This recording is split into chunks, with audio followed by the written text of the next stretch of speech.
And here I am live. We are on Facebook Live. This is Len Dorman coming at you. I will be bringing my special guest on in just a few minutes. But we got to get things started. We got to do an intro.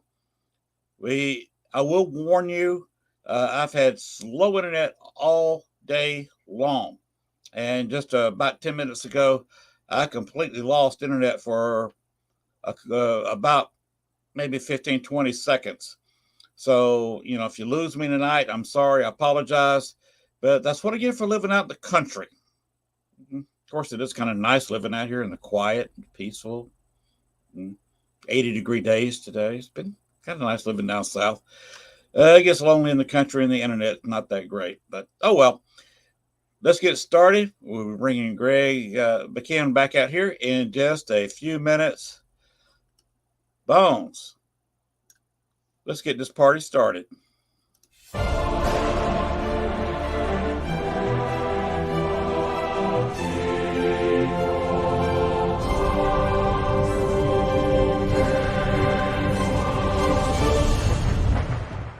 Warning, the following video contains strong language which may be offensive to some viewers and or inappropriate for children. The content within this video is intended for mature audiences only. Southern Fried Paranormal with Len Dorman featuring Bones. Catch us on Spotify, iHeart, iTunes, Spreaker, Facebook, Stream, and everywhere else you catch your podcasts. And of course, WLFE-DB.com. Now, from the backwoods of southeast Arkansas, right beside the Bayou Bartholomew, the longest bayou on the planet, broadcasting from downtown metropolitan Cane Creek Township, here is your host, Len Dorman.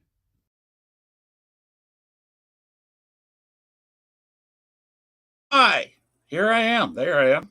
Finally got us going. This internet is just slow tonight. There's nothing I can do about it.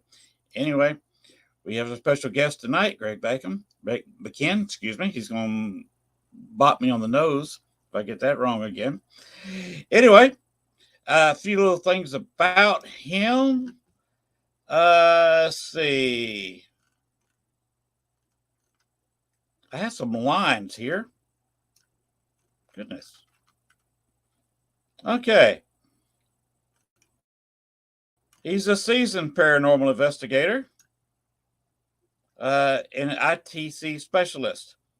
His favorite method of communicating with spirits is through the spirits box, also called a ghost box.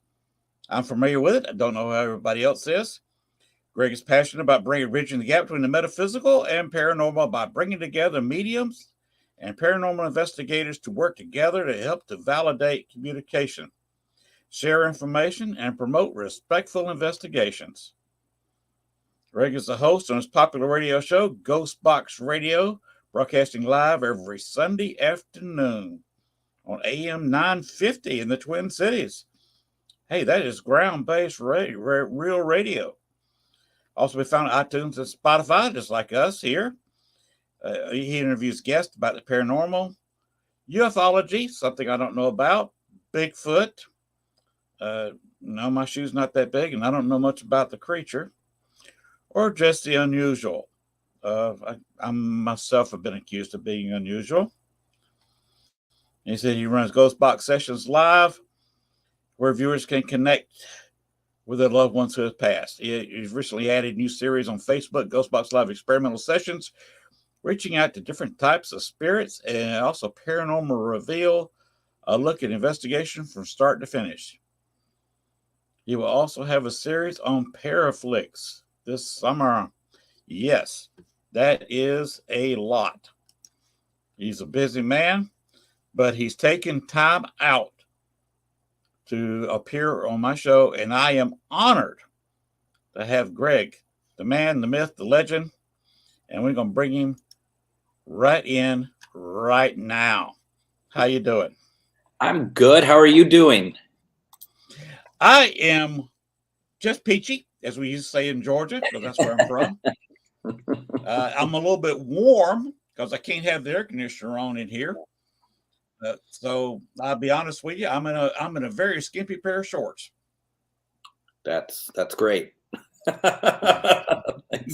Thanks for telling me that. Well, I got to rub it into the people up north. Having lived in Chicago 14 and a half years, I can sympathize about the weather up there. But that's why we moved down here. When you get to a certain age, you get tired of shoveling the snow. It's no longer beautiful. It's not fun. And being down here where we see snow once or twice every winter, but it usually lasts a day or so and it's completely gone because it melts. And that's the end of it. Yep. This past winter, we had snow one time that stuck, and we had maybe an inch and a half on our grass. And by the way, I do live on a dirt road. Well, let me tell you something, Len, is that it doesn't matter how cold it gets here. I'm always wearing shorts. I'll go outside and it'll be 10 below, and I'll still wear shorts. I'll wear a jacket, but I tend to wear shorts year round. That's just kind of wow. Yeah, the cold really doesn't bother me. The thing I have to have earmuffs on if I go out and it's really cold. Otherwise, I'll just wear shorts and I'll wear a parka and shorts. I don't understand what's wrong with me, but that's the sort of thing that I tend to do when I'm in the winter, and I just wear it all year round. I'm wearing them now too. I can't do that. I have to wear thick pants, mainly because both knees are titanium and plastic. Okay. And you haven't lived until that titanium in your knee gets really cold. Ooh, I can't imagine. Yeah. That's a cold that's deep, literally deep inside, and you can't get rid of it. You just got to stand in front of a heater and almost burn your skin trying to heat that titanium back up. Oh, goodness. Oh. Too many sports. Oh, yeah, I don't have to worry about that. I didn't do very much sports at all, to be honest. I swam. What? I swam in high school. Oh, okay. Our high school did not have a pool, but we had backwaters. I was swimming at 3 years old. Sure. And by 10 years old, I was driving a ski boat. And of course, when you're driving a ski boat, the backwaters down south, you get popular with the ladies because they all want to ski. Nothing wrong with that. And I was kind of popular with everybody because my sister's 3 years younger than me, and she skied very well. Okay. All right. Yeah. So I had plenty of guys hanging around too. But let's talk a little bit about you. When did you get into paranormal, and what motivated you to get into paranormal? I think I'm, compared to some people perhaps on this show, I think I'm relatively new. I've only been doing it for 12, 13, 14 years. And basically, I fell in love with the equipment originally. That's when I started seeing certain things like the spirit box on some of the shows and stuff, I thought, well, if this is real, if this is something that could actually really happen, like you have a little radio and you could talk back and forth with a spirit, if that was true, then yeah, I would like to try that. I'd be very interested in it. So many people, you'll talk to, they have that moment, that paranormal moment of like, their house was haunted, or that, some spirit came to them and whatnot. And I had one early on in my life, but it wasn't really something that registered with me too terribly much. And so there was a point that I ended up, not really thinking about it. And a lot of my life passed without giving it any thought whatsoever, to be very honest. And then when I saw it on TV, I ended up with a friend at work. We worked in a building that was built in 1916. Not, it's old, but not as old as a lot of places around the world. And we took down, I got a spirit box and went down to the basement, because obviously that's the only place you can do a paranormal investigation, to the creepy basement, right? That's of course. Yeah, right. There's no other place apparently. And I turned it on and I just said, the thing's going. I don't know what the hell I'm doing. Like, can I get a name, please? And just like that, Nate came through. The name Nate came through. And like, all right, cool. And then can I have a last name? And we got the name Lund. And then we asked a few more questions, and we were getting answers, same voice. You know, I didn't have an external speaker. I was using the speaker on the box, so it was hard to hear. We recorded all of it. At one point, it's like, can someone else talk to us? And a female came through, and she just said, hello. And we're like, holy cow. Then we went upstairs. The building was 12 stories tall. And we went upstairs. Oh, wow. And we went into one of the rooms that a lot of people have had some weird energy in. And so we just sat at the table, had the spirit box going again. And I just said, pointed to my friend, this is Jeff. My name is Greg. Can you say Greg and Jeff? And within seconds, you hear on the spirit box, Greg, Jeff. I mean, it was like, for a first time, it was really, it was pretty incredible. And like, you know, we didn't know how to do, you know, the flashlight stuff, which I know that people are, you know, they're not necessarily sure that, you know, I think people's idea of the flashlight works varies from person to person, which I understand, but I really did it wrong, where I just had one of those big red, bulky square flashlights. I just had it on. It's like, could you drain it? And we had the camera on, and it really looked like it was something was trying to drain the energy from it. The light was dimming on it. And maybe that's just how those flashlights work or not, but it was just like, this is a lot of fun, and it's not creepy, and it's not scary.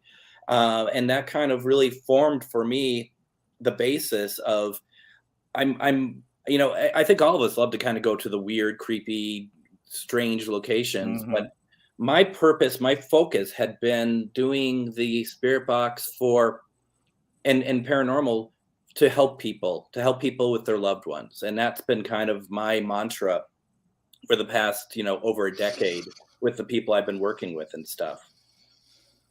Okay. Well, that's an honorable thing to do. And I can certainly follow along with what you're saying, because I've talked to, I have friends that are psychics, mediums. Yep. And I always love having them on investigation, because you don't know what you're going to get Mm-hmm. or how the night's going to go when you've got a psychic or a medium there with you. Yes. I'm like you. I like to approach the equipment side and sometimes verify. Yes. I'm sure you know exactly what I'm talking about there. Yep. The validation is so important. You know, when you get, and I tend to only investigate with, you know, mediums. I always try to make sure that that we have a mix and whatnot. But, I mean, when they come up with something, and then you can take it to the equipment and see if the equipment validates it in some way, that, you know, that makes it special. And I mean, the mediums, they're all super excited when it happens that way. You know, everyone I've worked with has always just been like, mm-hmm. Holy cow, this is great. No one, you know, I've never worked with a medium who's been threatened by the equipment, you know, I mean, because everyone I've worked with, and I'm sure it's the same for you, Len, is that everyone you work with, they're solid. They're amazing people. They're amazing mediums. Their gifts are huge. Mm-hmm. And it's like, they want that validation. They want to hear a second side to it as well. And it's been so much fun to experience that as someone who is watching both sides of it at the same time, I guess.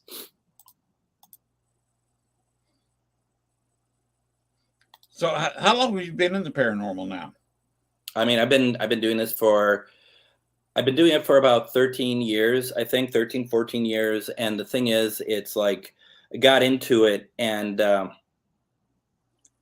for the longest time, I was doing my own thing. I never socialized with anyone else in my area who was in the paranormal, partly because I didn't know they existed. And that sounds weird, but I mean, I guess once I really kind of pulled the lid off of it, I was truly shocked by how many groups there are and how many people are in it.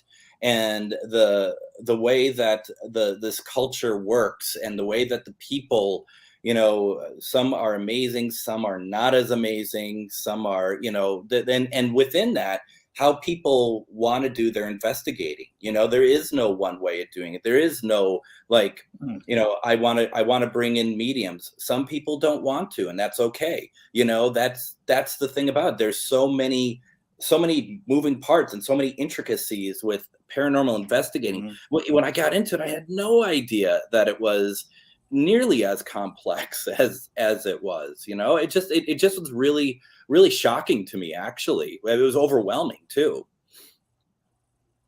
I was naive. It is.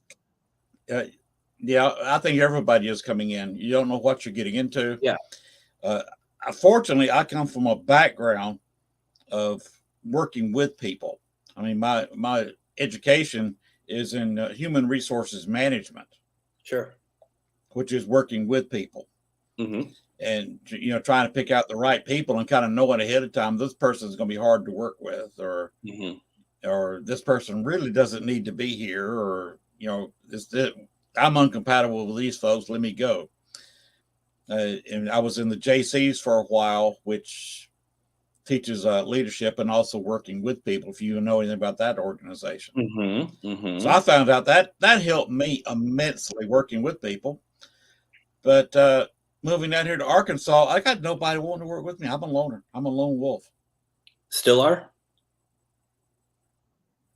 Still are. Okay. There is just not many people active in the whole state of Arkansas. Remember, we've only got 3 million people here. Sure. In the entire state. And I live in the southeast corner, and the biggest town close to us is Pine Bluff, which is maybe 35,000 and is kind of degenerated into a casino town, and that's about all they are. Oh, yeah. Yeah. You know, I guess there's just yeah. Go ahead. Sorry, I didn't mean to cut you off. We have a bit of a lag, don't we, between us? We're having a lag. Yeah. I just was going to say, you know, when I first decided to get involved with the community in Minnesota for paranormal, I went to this event in Faribault, Minnesota, which is probably roughly about an hour and a half where I live now. And they wanted me to be a part of some presentation, just because only because I was like someone they never heard of before, and they just wanted to see what I was all about, I guess. And I get out there, and, you know, I'm out there talking about, oh, I use Spirit Box. I do Spirit Box this, Spirit Box that. My thing's called Minnesota Ghost Box and everything. And they all just looked at me. And this was shocking to me at the time. Like I said, I didn't know anybody, but now I understand a little bit more. But they're like, oh, we don't use those. We all have one, all the different groups. Like, yeah, we have them, but we never use them. Nothing good ever comes out of it in terms of like communication or whatnot. Not like bad energy, just that they don't ever get anything that was really good. And I'm like, oh, okay, well, I'm going to be presenting with you all in about 15 minutes. So, you know, you can hear some of the stuff I picked up. Maybe it doesn't sound like what I think it sounds like. So I did they all did their presentations, which they all had amazing stuff that they shared. And it was really cool to see. It was great for me to see this, but then it came to me, and I just started to play my recordings, and they were all just like, you got that from a Spirit Box? And I'm like, yeah, isn't that what everyone does? And they're like, no, we don't get anything like that. We've never heard responses from the Spirit Box like that before. And I thought that was really neat, because not that I changed anyone's mind about it. I mean, everyone has their own way of doing it, because it also helped me realize Spirit Box is the only thing you do on an investigation, not even close. But it was like, wow, okay, I was able to give somebody maybe a fresh perspective, that everyone was so down on this piece of equipment that maybe there was something that they could get from it. Maybe they try a little bit more. And I gave them little tips of how I do it and how I tend to get, you know, some responses and whatnot. So yeah, that was a real eye-opener for me. And I, you know, even though I do investigate with some people in the area, I tend to do most of my stuff outside the state now. Oh, okay. Oh, while we got a little pause here, we have Pamela and Linda Judd in the chat. They're listening in. Hi, Pamela. Hi, Pamela's Linda. a new subscriber on YouTube from California. They're So both- happy they're to both have y'all amazing here. Nice to people. see your comments. If you have a question, you know them both. I know them both, and right now Linda is taking a class that my friend Shar and I are doing on the paranormal that she's been hopefully enjoying. And I always have to say that it's not a class where you get like a certificate saying you're a paranormal investigator or anything silly like that. All we're trying to do is broaden people's minds. That's all it is. There's no like like you are now able to be a paranormal investigator, because that stuff is silly. I don't know what just crashed over in my house, but there's stuff that always Yes. falls around and flies around here. So maybe we'll see something. Never know. You never know. Who said a random bot? I may have to get rid of them. Although it's I love the paranormal. Okay, we'll let that go for right now. That's a horrible name, though. Anyway, well, yeah, right. That's not a name. If you are real, that is not the name you want to have. I also noticed on your profile page that we have Mr. Koss and we have Nick Hansen also on watching our every move, Len. Greg, yes, Greg Koss, he likes to keep his finger or thumb or whatever on my show to make sure I don't do anything wrong. Of course, it's a long throw for him to throw something at me from where he is to where I am. But I imagine he'd say something if I'd really screwed up. Like we said, he's a great guy. Yes. Linda, she said you've been doing a lot of experimenting with ITC, and I agree. I don't understand what people that you were talking about though. That said they don't get anything on Ghostbox. Yeah. If most places that if you had anything at all come in during the night or the day or whatever you're investigating, that something would come through. Yes, you'd at least get a couple of one word responses. Of course, you strive to get something longer than that, but I can't see getting nothing because almost every time I fired up a ghost box, if I was getting a light flashing on a piece of equipment, an EVP or whatever, I usually got something on the ghost box. I mean, I agree 100%. Like I said, when I first ever put it on, I got something right away. And that's what was really shocking to me. And it's, it's a unique state, Minnesota, when it comes to the paranormal. There's a lot of diverse sort of groups in Minnesota. And it's, you get that term para-unity. And that's one that I really have kind of lost all belief in. When people say that, I hope that it's true for them. But what I end up seeing is people who it's hard. Ego gets in the way a lot in this stuff, and yes, and it gets in the way in Minnesota. And there's some people I absolutely love, and other groups we just don't ever work together. In my mind, I always thought that we all could intertwine, we could all do this, we all could do that. But it became very clear to me that it was just not meant to be. And there is some people who are in the state who are my closest friends, and we'll investigate or we'll just hang out. But then I find most of the people, like I said earlier, most of the people I investigate with, I'm out of state. I'm going to different places just because Minnesota itself is really odd to get actually into any locations. Like Len, I'm sure you've saw a place and you've reached out to them in the past and you're like, you know what, this is who I am. This is what I do. I'd love to investigate this. And you probably had a situation where they've been like, sure, come on in. And they've been very kind to you and stuff.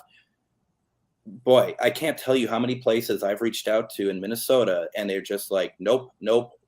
We want money, this, that, all that stuff. There's one place that I do have to name though, who's always been really good. Two places actually. The Calumet in Pipestone, Minnesota. They've always allowed me in, and we work together and stuff. And the Grant House, and their owners also in the Anderson House. They've been very kind to me as well. But Minnesota is just such a weird place for when it comes to paranormal. It really surprises me, actually. What down here is it's the religious thing. Remember, Arkansas is the heart of the Bible Belt. Yeah, and it's hard to the deep and religious people far outnumber anybody who believes in ghosts. It's 25, 30 to 1, if not 100 to 1, over people who will say they believe in ghosts, and they don't want to hear it. They don't want to talk about it, and some people don't even want to speak to me because they know that I'm a ghost hunter, because I can't keep it a big secret. One of the first things I did was investigate the courthouse when I moved here in Star City, and it ended up getting results. And that's one of those where I had the psychic verification. I put there was a couple willing to work with me on that investigation. I put them downstairs on a laptop talking to 2 or 3 psychics in a chat room. I didn't have any on site, but I had them in a chat room. Yep. And they were giving information that they felt to the person on my end of the computer, even though I was on the second floor, they were on the first. And she would come up when she got a page full of information, and I was verifying it upstairs. Got it. Yeah. I would get the same information because I was writing it down, and people were just shocked that the fact that the young lady who was on the computer downstairs would come up and say the same thing that I'd just been discussing with a disembodied voice. And they were just rather stunned, and they started slowing down. The ghost kind of ran out of energy, I'm talking about, and everybody wanted to leave. They'd had enough. Yeah. They'd had all they wanted. I want to quickly say hi to Christy. I see her on your profile page, so I just wanted to say hi to her. There was a place, because you brought up the religious places, and there was a church not too far from me, Mary Queen of Peace, and they had across the street from them this 3-story, I think it's just 3-story, school, this beautiful small school, but it was big enough, but it was 3 stories brick, was built in the late 1800s. And I reached out to them and I said, I am so intrigued by this place. I would love to go in. I was very clear about who I am, what I do. And I said also, I would love to make a donation to you if you can let me in and let me, check it out and maybe do an investigation. And they're just like, we do not believe in what you're doing. I said, I understand that. Can I at least get in there and just see it? Because it's so beautiful looking on the outside. And they said no. So I actually reached out to the pastor and I said to him, I said the same thing, but I just like, hey, I just want to see the place. I didn't even bring up the paranormal. And he wrote back, goes, I know who you are. And we don't allow that in any of our buildings. I said, well, I'm not trying to do a paranormal investigation. I would just like to see it. And about a few months later, they tore the damn thing down. This beautiful building from the late 1800s. Wow. And they didn't tear it down because of me. I'm not trying to make it sound like you'll never see it. We're going to tear it down. Right. That would be impressive if that were the case. Like, you'll never get in. But it was more like, really, did you have to put up such a fight? You're going to tear it down anyway. Just let me in. I want to take a look. I'm not going to suddenly start conjuring something. I just wanted to see it. It looked beautiful. And now it's gone. It's completely gone. And I drive past there all the time and it just breaks my heart to see that it's completely gone now. Mm-hmm. But what I get accused of here is, since they don't believe in ghosts, they believe that paranormal investigators only talk to demons. Of course, it doesn't help watching the modern TV shows, because yourself watching the TV shows, what do they end up trying to contact or think they're contacting on half the shows is a demon. Mm-hmm. So they've just got demons stuck in their head. So I don't talk to ghosts because there's no such thing. I'm talking to demons. Right. That's all there is. Did you see that Ghost Adventures is going to have a new show called Ghost Adventures House Calls? It's like, keep these people away from people's homes. God, it's like, are you kidding me? Really? Oh, geez. It was, oh gosh. No thanks. You see what Linda Judd said? She said it'd still be interesting to have mediums read the site. Oh, the site that I've come to find out that you were talking about where they tore the building down. Yeah. Well, I had done that would be interesting. Oh, I'm sorry. I was going to say that would be interesting to go in there with a psychic medium and with a ghost box and do a session there, because a lot of times spirits are attached to the land, not the building. Absolutely. And I had done so, actually. I went there with a medium. I did with the spirit box. We got some interesting things. One of the first spirit box sessions I did after that location in downtown Minneapolis that I worked at, I went to the cemetery that's right next door to that schoolhouse. I mean, the place was perfect. You had your church, your schoolhouse, and you had a cemetery all right there. And it was incredible. I mean, that place is pretty active. And one night I was out there with a friend at the cemetery, and you suddenly just get this rush of energy coming from like the back of the cemetery, coming where we were to the front. And it really freaked out my friend, because she was just not expecting it at all. To be fair, nor was I.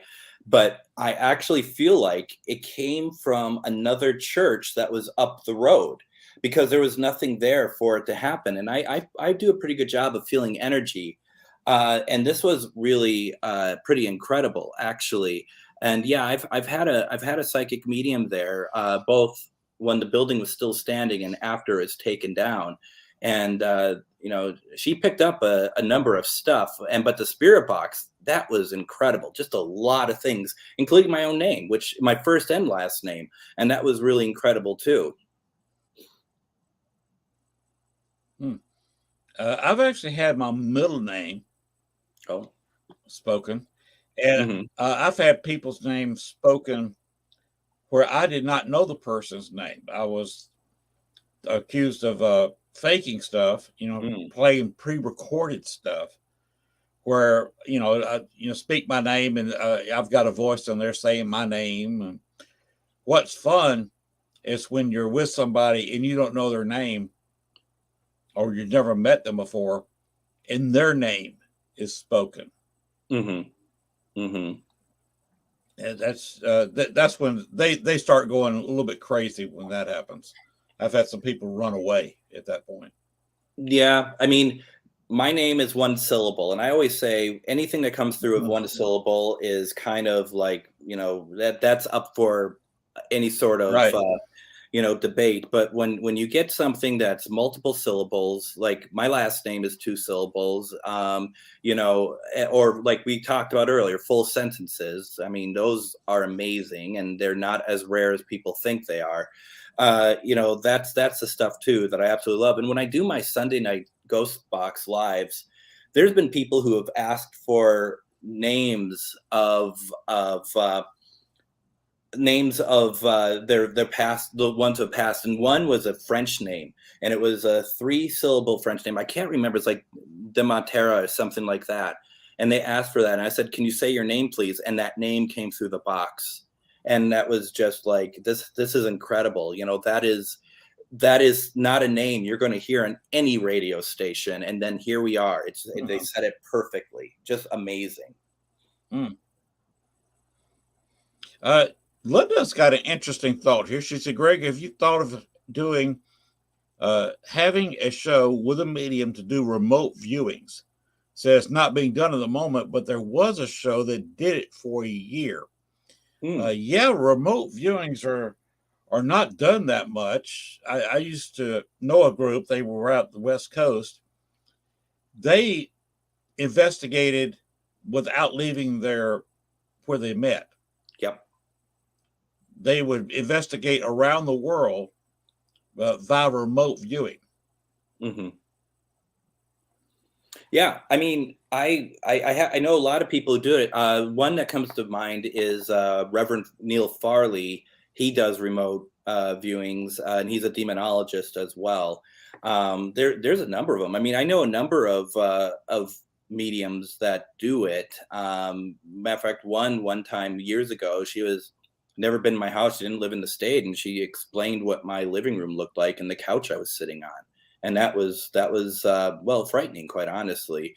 But that, Linda, that would be an interesting take for the experimental sessions, having some, and Lori would be good. Lori, I've been in touch with, Lori Johnson from Shepherdstown. I've actually been in touch with her. She's just been so busy that she hasn't been able to do so, because I'd love to have her again on my radio show. And we were supposed to do some events and stuff this year. I mean, she's been in demand, which is great. And I know she's going to be at the Gettysburg Bash, which I'm pretty sure I'm going to be at. So I might have a chance to come up and talk to her there as well. But yeah, she'd be really good at it.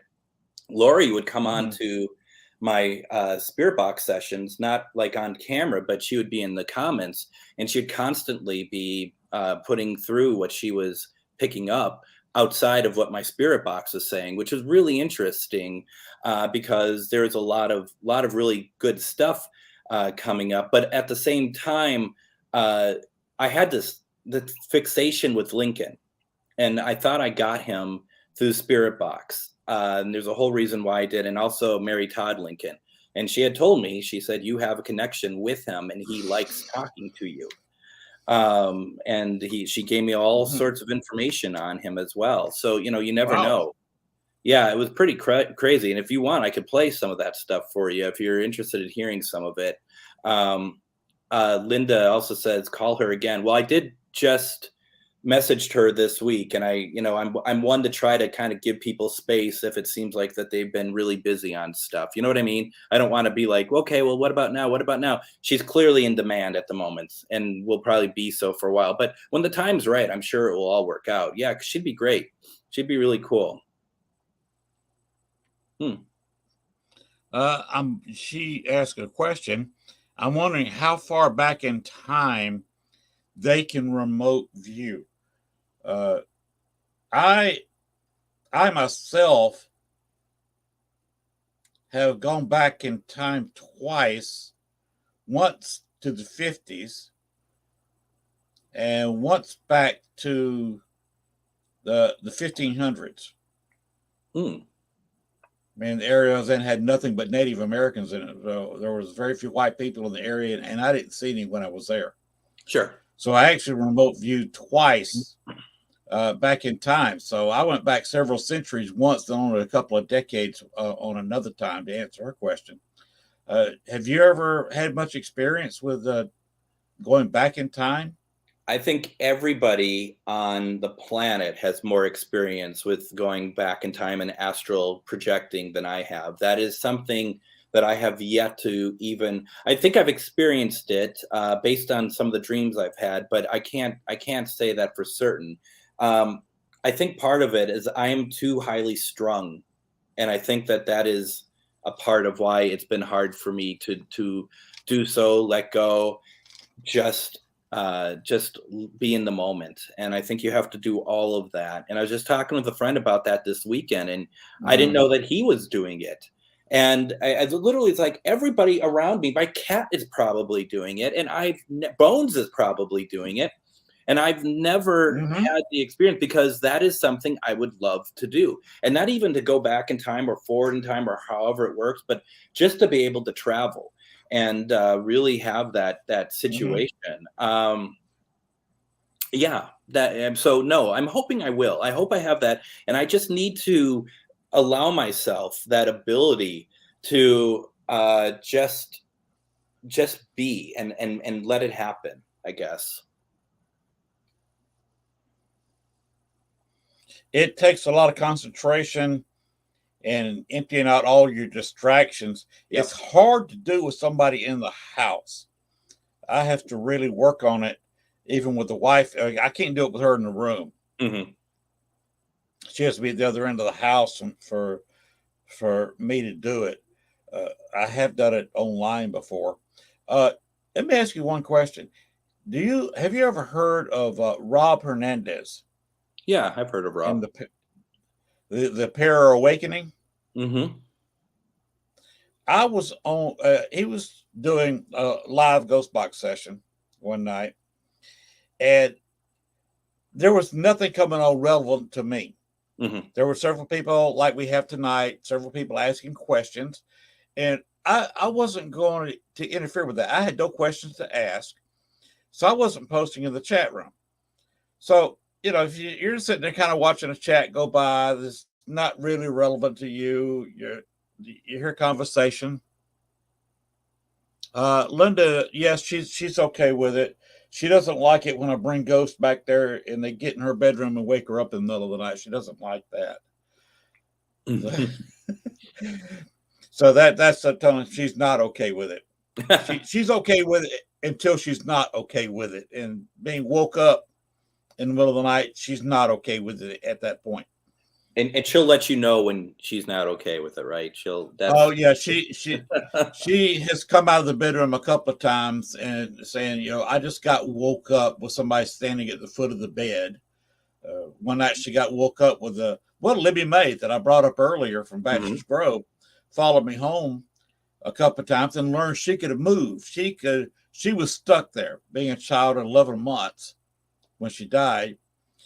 It took her a while to figure out how she can move because she was just stuck. That's why the mother was having to come there every night right at dusk to take her away because you didn't want to be in there in Bachelor's Grove at night with the spirits in there. It was just it got crazy, overwhelming. And you had some bad guys in there, and both human and spirit wise, and she wanted to get the child away from them. But she learned how she could come over to the house, and one morning we both got woke up with an 11-month-old child who had learned to walk and running up and down the hallway outside our bedroom. So yeah, that night the wife was definitely not in the mood because she had to get up early in the morning to go to work, and she didn't appreciate that at all. Does your wife have gifts?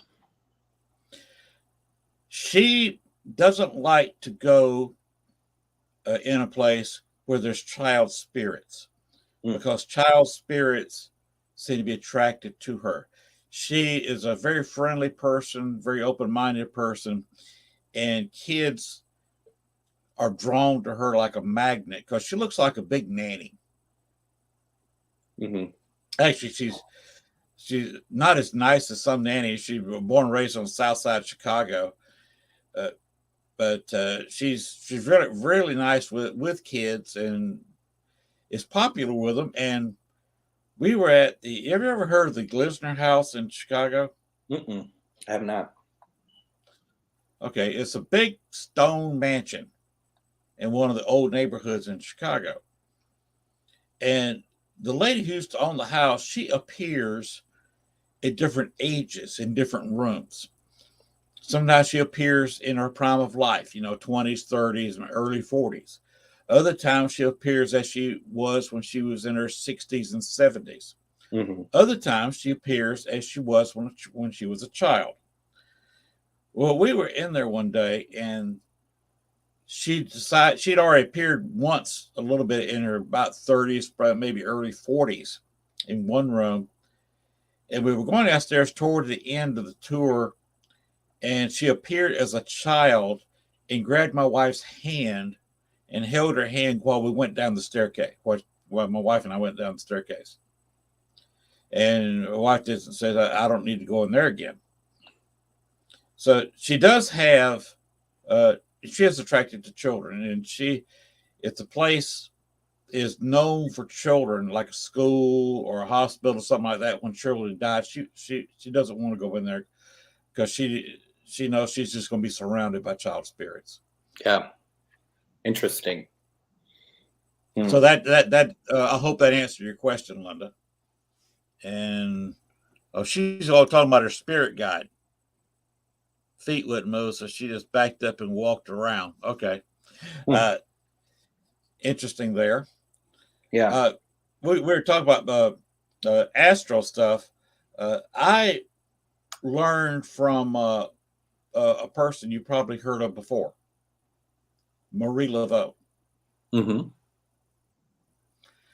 She taught me quite a bit about going astral and remote viewing and how to deal with certain issues and problems. So you might call her a spirit guide. You might call her just a friend that's just been dead for a while.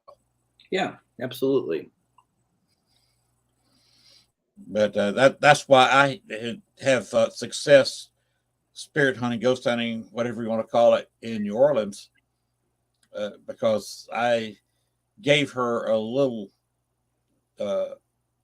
honorary gift at her tomb in New Orleans, and kind of asked her permission if I could ghost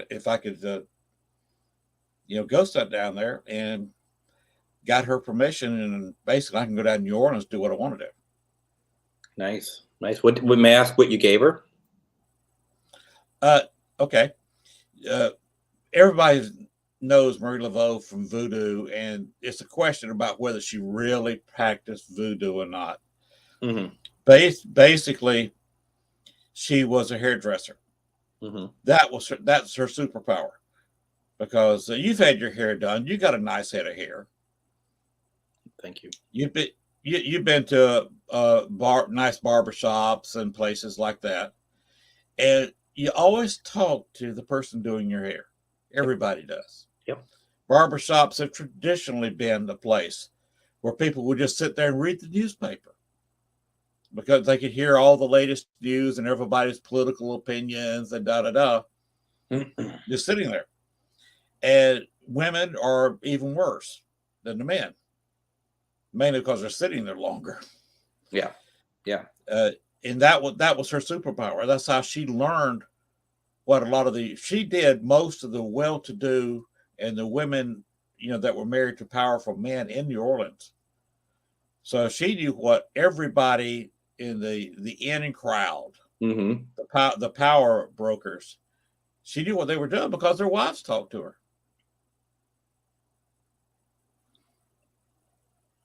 It wasn't magic or voodoo or remote viewing or anything.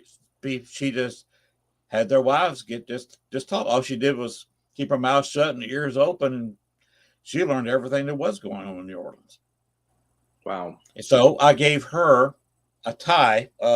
You may think my hair looks kind of short here, but you can. That's a ponytail.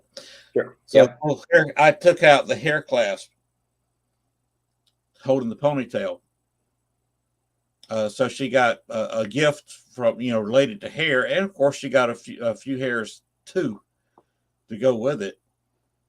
So she got back up here in Arkansas, and it wasn't very long before she contacted me in a friendly manner, and just asked me a favor.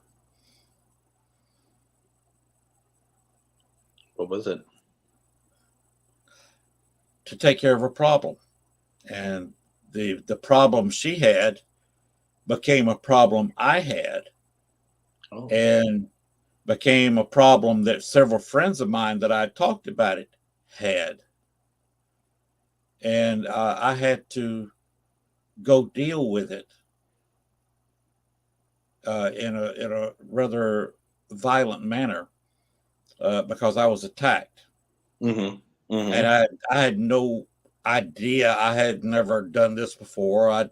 This was all new to me, and I got attacked, and I was told, "You see what I can do to you." And she taught me how to deal with that, and I later on went hunting for that spirit and dealt with it. And he has not made an appearance anywhere. I've talked to several people, and where they were in contact with him at least once or twice a month, he would come around and bother them or say something. All of a sudden he went quiet. dealt with it in kind, basically. Yes. Yeah. And in a rather incredible way that was quite different. But I did it, and I checked with his great grandson, who was in contact with him at least once a month, and sometimes once a week. And he said he hadn't heard from him since, and gave me the date. And it was almost to the day that I went over and took care of it. So that was the favor. Well, I mean, because for those who don't believe, and there's nobody watching that does not believe, but for those out there who don't believe, that's because this stuff is real. You know, that's why it happens. Yes. You know, and I've gotten in a fight on the other side, and had gotten physical injuries. I once was at the doctor's office with oh, there we go. There's Hello Linus. there. He a little bit furrier than Bones. A touch further. See, we're hanging out, Linus. I don't know what you're getting so upset about earlier. We're all together here. So let me ask you this, Len, because of the astral projecting, I've heard this from other people who do it. Do you run into entities while you're doing so that want to cause you harm? Well, that was the story of one that did. Mm-hmm. Of course, he was causing a lot of people harm. He was looking for someone who would go remote viewing or would go astral, which means the soul leaving the body. Yep. But he was looking for somebody younger than I am. Mm-hmm. I have arthritis in my fingers. I can move them, and I can lay them flat. I'm not that bad, but I can't. I have always that skinny wrist anyway.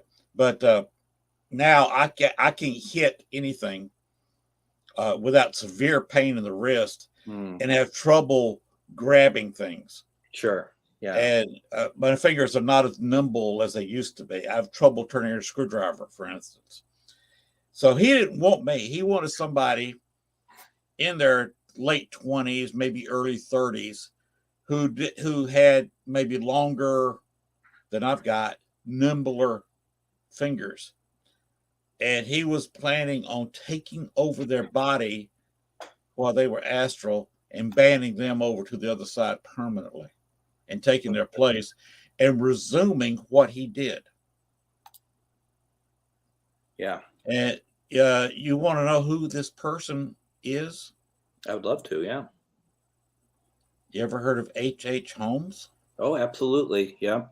So I wanted to continue on killing. Him. Yes. He wanted to start all over again.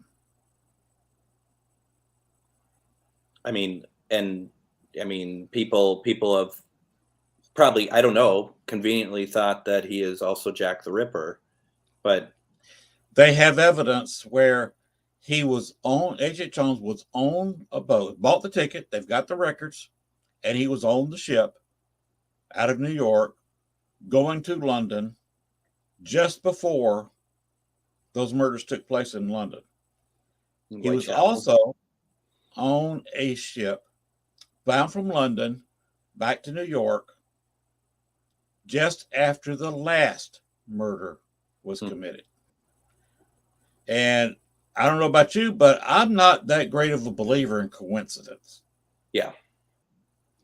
Now, the murders were different, so there is some speculation. They're not wasn't him. They weren't anything like the same. No, they weren't.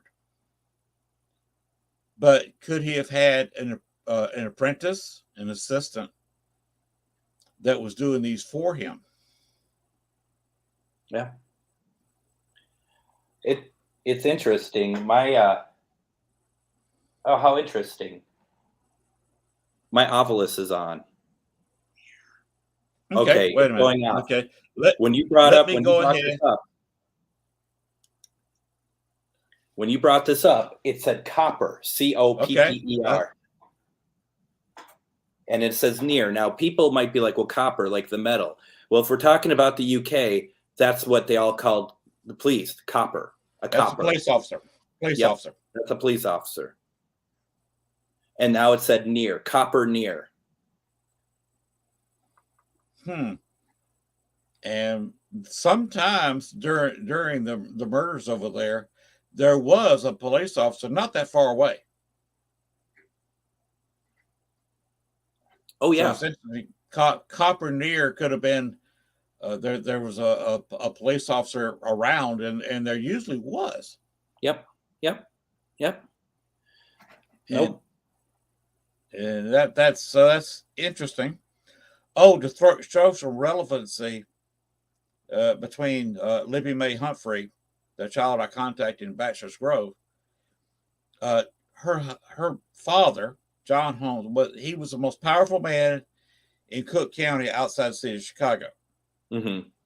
And Chicago was struggling to get the World's Fair. They were told they were too small at the time. And needed to increase. Well, this is back in the 1880s. Right. No, so, I get it. Yeah, it just seems so incredible. Yeah.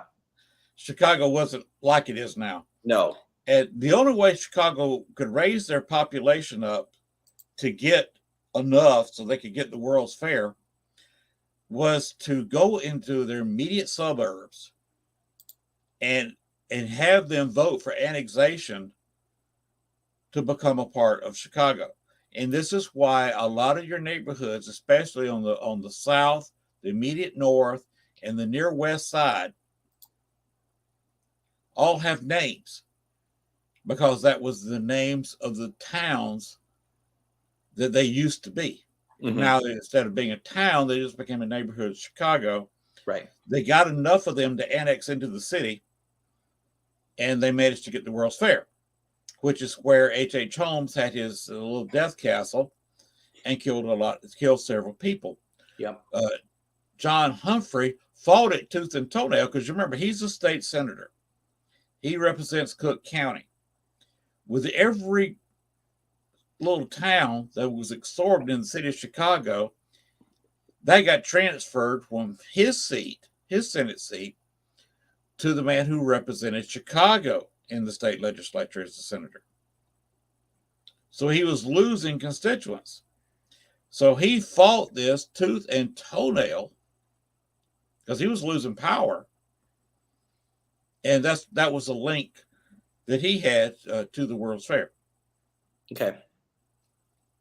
Oh, and to make things worse on the paranormal side, on the other side, his first wife, Amelia, died in 1880 or 1881. There's two different dates. I've seen it where the death certificate says 1880. Her tombstone, I believe, says 81. You know how it is back in the 1800s. You know, your records are just a little silly. Yeah. And, you know, there was no such thing as a computer. So it was just, you know, visual accidents, writing accidents. They see a 0, they write a 1, whatever. Anyway, she died, and her husband had an affair with his secretary for decades, since he became a state senator. And she knew it. They had an arranged marriage. There was no love there anyway. And 6 months after Amelia died, he married the secretary. And the way John got buried, he's buried in the center of the plot. On one side is his first wife. On the other side, his second wife lays there, with the kids from each one buried next to their mothers. So that can't be the best arrangement on the other side. Wow. So that's why that's just a crazy situation there. Yeah, it is. But that got me, looking at John Holmes. And did you know a man named Jeff Mudgett? Oh yeah, I know Jeff. Yeah. Jeff's the great grandson I was talking about. Yes, yes. And he's the one that verified to me that, from that time he's not heard from Holmes. That makes sense. And yes. he wanted to know what I did So I wrote it all down, a very long, complicated thing. And he still got that on file. And I gave him permission to use it. If he wanted to use it, that's, in a book, or if they did a future TV show. He was mad at the network for a little bit because they were supposed to be renewed. They left it as a cliffhanger at the end of the first season, and he didn't get renewed. So he didn't get to finish the story. The show on History Channel? Yes. Yeah. So I told him if they ever come back and he wanted to use what I wrote down for the History Channel, that's fine with me. That's cool. Yeah. Jeff, he's a great guy living out in Vegas. He complains about high prices and the lack of food. The grocery stores have empty shelves out there. Of course, if everything is shipped in Vegas, is shipped in. Yeah. But Jeff's a nice guy. Now, when you were telling me about all this just seconds ago, when you're talking about the stuff you wrote down for him and that you could use, that he could use and stuff, the obelisk said Deering, During. D what? During, Deering, like during the storm, or something. Oh, okay. I was trying to think of a name. The During. Yeah, nope. Just a Deering. Wow. That could have all kinds of connotations. Whatever. That's what I was thinking too. What's interesting about it? You watched me last night. The obelisk didn't go off at all. No, we had that one thing right at the start of the show. Yep. Had a couple words, and it never made a sound. Never put up another word. Nothing. That in the entire show. Nope. Linda's got a question. She said, "Have you talked to Emily Menhouse?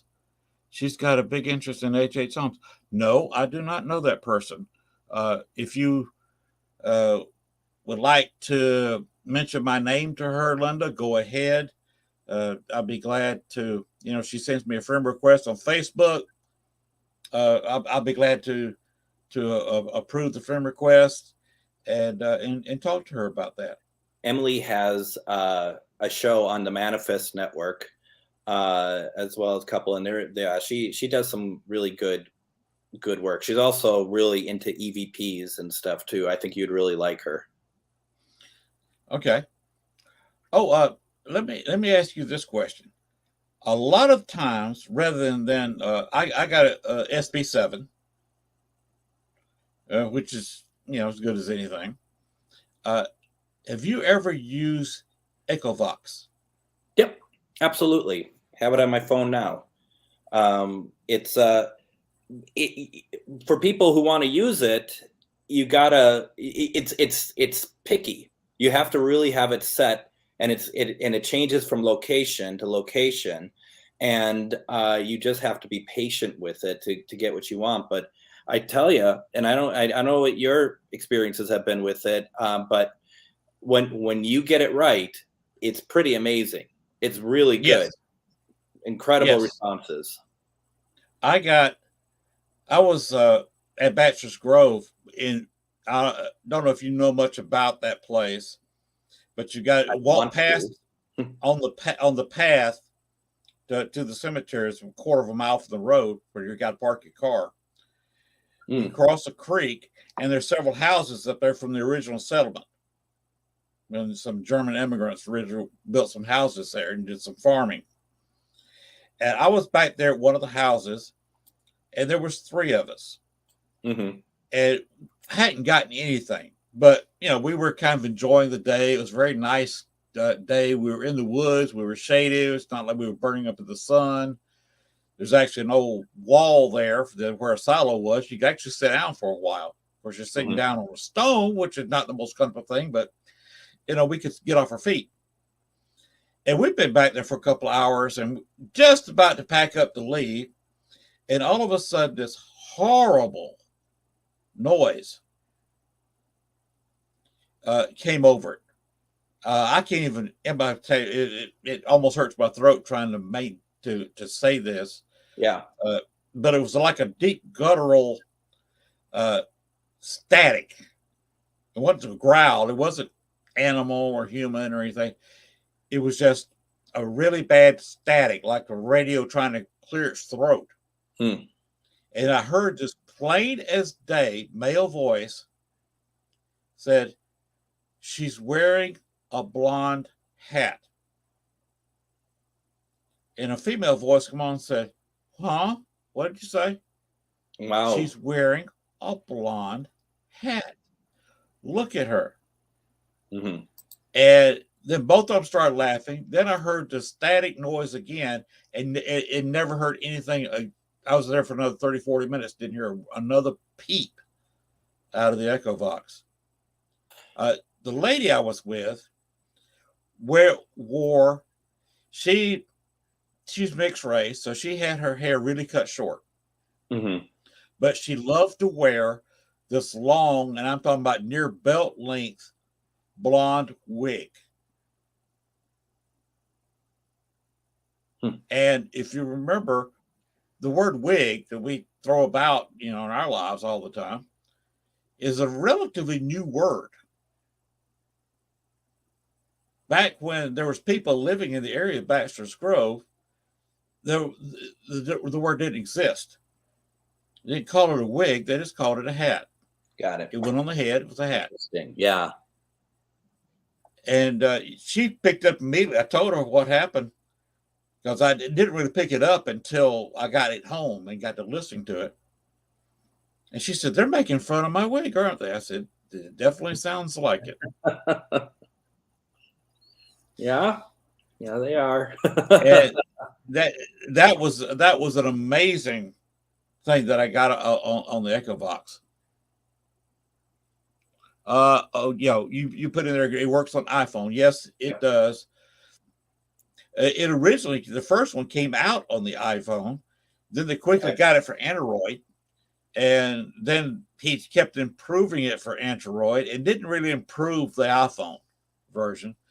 But I found out, and several other people that I've talked to agree, that maybe not the very first version of that, but the popular version, they call it EchoVox Classic, Mm-hmm. Mm-hmm. is the best version to have. I don't know which version I have. I kind of forget that I have it on here, and I haven't seen Daniel online either for a while. Let's see. I have System 3.0. I haven't used it in so long. But it's very particular, and there's a lot to it to get it right. There's a lot of adjustments, and you have to adjust it each time for the location where you are. Yep, absolutely. It takes a lot of experience. It took me a couple of years to be good at the EchoVox, and it's just experimentation. If you don't get anything, change the adjustments. Yep, be patient. And what I was going to say about Rob earlier on Para Awakening. Mm-hmm. One night, I was saying that I wasn't paying a whole lot of attention and letting everybody else talk. There were people asking questions. So I was letting him handle that. I was not going to distract and take room in the chat room with nonsense or anything I wanted. Yeah. So I got bored, and my wife was talking about a vacation down in New Orleans, another one. We want to go back to New Orleans. There's a couple of things we didn't do down there. And she wanted to stay in this particular hotel. So I had never looked up this hotel, never did know anything about it. So I thought I'd look it up. Mm-hmm. So I was looking at the hotel, and some of the photos, you know how it is, look at different rooms. You can see the rooms, and interior and exterior pictures of the hotel. So I was going through all that, and all of a sudden on Rob's EchoVox, he's way out west, and then here I am in Arkansas, in another tab, and all of a sudden I'm hearing Lafitte come out through his ghost box. And he come out there again, Lafitte, stairs, staircase. And then it named 2 people, female names. And the stairs, hurt, injured. It kept saying Lafitte over and over. And I was not the only one hearing it. I went back over into where Rob was doing his show, and people were putting in the chat room. They thought they were saying Lafayette to start with. Mm-hmm. But some people were actually getting it right and saying Lafitte. So I went in there and typed and says, who the hell is saying Lafitte? And how did you know I was looking at the Lafitte Hotel in another tab? Rob was speechless. He's doing a show, and you can imagine the host of the show not being able to say a word for 10, 12, 15 minutes. Wow. Just dead air. He cut everything off. He said, we're getting out of here. Because somebody had gone through the internet and was looking at what I was looking at, because I went down and scrolled through. I did not know at this time what the relevancy of the 2 names I'd heard. On that staircase, back over 100 years ago, a young girl that lived in the house fell on the steps and injured herself. She didn't die, just injured. Mm-hmm. Later, she caught probably tuberculosis. That was big back then. Of course, it could have been smallpox, chicken pox, whatever. A lot of people died in New Orleans and stuff like that. Yeah. She died there in the hotel. The mother was so distraught. She went into the room after the child had died, in the same room where the child died, locked the door, and refused to come out. And 3 or 4 days later, she was dead. Wow. Rob's ghost box gave the name of the mother and the child before I read it in the hotel history. Wow. And this is that's why I wanted to talk with you, to talk about your experiences with ghost boxing, because I have seen some incredible stuff come over a ghost box. So a couple things. First, while we're talking, the word, which I've never seen come through the novels before, mammy, came through, M-A-M-M-Y. And it said it in the voice that kind of the Al Jolson way of saying it, which right. is really, really interesting. That reminds me of a situation that I had, and the hotel doesn't want me to name them, so I won't. Okay. But a number of my friends were there for this, and this was in January of probably 2017, 2018, something like that. We just went out there for to investigate this haunted hotel that we knew the owners and whatnot of. And it was Friday night, and I had a number of spirit box going, and my friend's mother came through, which is really cool.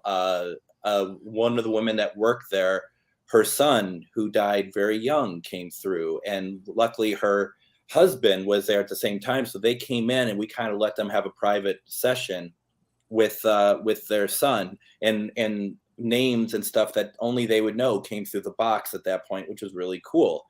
But then all of a sudden, kind of like what you got, suddenly just some words started to come through. Lisa, angry, Sunday, and just kept coming through. And so we're just like, well, we know Elisa, she's out in Arizona, maybe it's her. It wasn't. We don't know at that point, we don't know what that was. And so, and those 3 words kept coming through the spirit box. Lisa, so angry, Sunday, just over and over and over again. So that was Friday. Saturday, I think we all kind of forgot about it. We're using a different box. We're down in the basement, and a bunch of us down there. And this time, my friend's brother who committed suicide came through, and it was pretty intense. Yeah, And imagine. What's that? I can imagine it was intense. It was intense. And all of a sudden, Lisa's name comes through again. Angry, Sunday, the same words. And we're just like, we don't know what this is. We have absolutely no idea. So I go back upstairs, and I'm at the bar upstairs, and I'm contemplating going to bed because it's kind of a quiet night. And but then I ended up staying up, and we're doing some more investigation and stuff. Then is maybe around, the bar's about to close, and people are working, and all of a sudden our friend whose son came through the spirit box the day before, she comes running into the lobby where we are, and she's just like, somebody who works at in the restaurant, a young girl, she's like maybe 14, 15 or 16. She just this girl found out that they just found her mom dead, laying face down in her bedroom, that she had just died. And my friend looks at her, and he's like, "What's her name?" And she said, "It's Lisa." And it was Sunday at this point. And we got the only time I've ever gotten a premonition through the box. Not this was like future, not past. But what could we do about it? We had no idea. We didn't know the context. And the fact too, it went through multiple boxes. It wasn't one box that was doing it, which to me brings validity to the whole thing. But it was really sad. It was sad and intense, actually. Well, did you want to play a couple of the episodes, let's call them, that you got on your Ghost Box? Sure. Let me open something up here. Okay. Let me see what we have here. Why don't we start with I mentioned that I had that we reached out to Lincoln at one point through one of the lives that I do. I was watching a documentary on Discovery Plus about the last photo of Lincoln, and it's a hotly contested subject about this photo, whether it truly is Lincoln or not, and a lot of people don't think it is. And I had wondered if it's possible to see if he would come through for us. So before I started the session, before I started the live, I had my flashlight and everything hooked up, and I just asked, like, can you? I didn't use it through the spirit box. I just said, I'm going to have a lot of people watching. Would you consider talking to me, President Lincoln? This isn't for exploitation, but for communication. The same stuff I always do.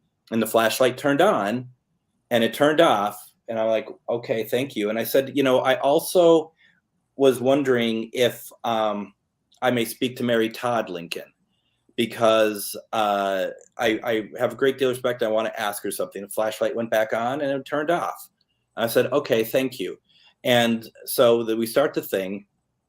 And I put that photo up on my screen. I said, President Lincoln, can you look at this? Is this you? And we get yes through the spirit box. And it was like, wow, okay. And so the comments start going like insane, like, oh my God, it's Lincoln, it's Lincoln. It just started really getting like really intense. And it kind of threw me off my game a little bit. So I wanted to ask Mary Todd a question. And the question I wanted to ask her was, Mrs. Lincoln, you spoke to spirits when you were alive. Now that you are a spirit, do you speak to a living? But you're going to hear me mess this question up. And she still answers it, and she answers it very intelligently. And I love this piece. I want to play it for everyone right now. It's going to just start it right up.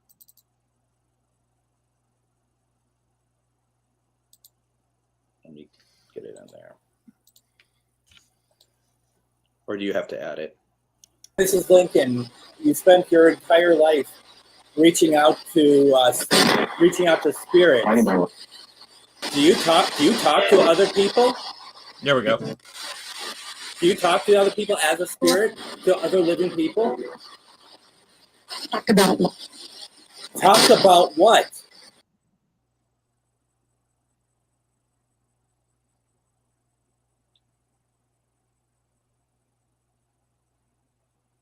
Did you hear it? Yes. Now, there is another voice in there that I don't caption.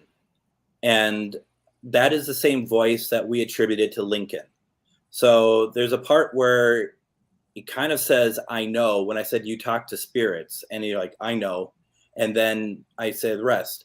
I'm going to play it one more time and see if play it again. Yep. Mrs. Lincoln, you spent your entire life reaching out to spirits. Talk about what? Do you talk to other people?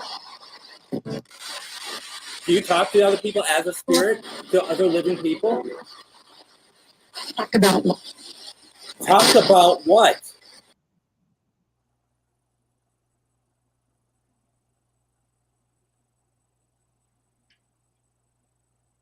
So that's that one. That was it. That was interesting. Yeah. Yeah. I'm going to play something now. I'm going to get rid of this one. Here's one that's not from the spirit box. This is a voicemail that I received.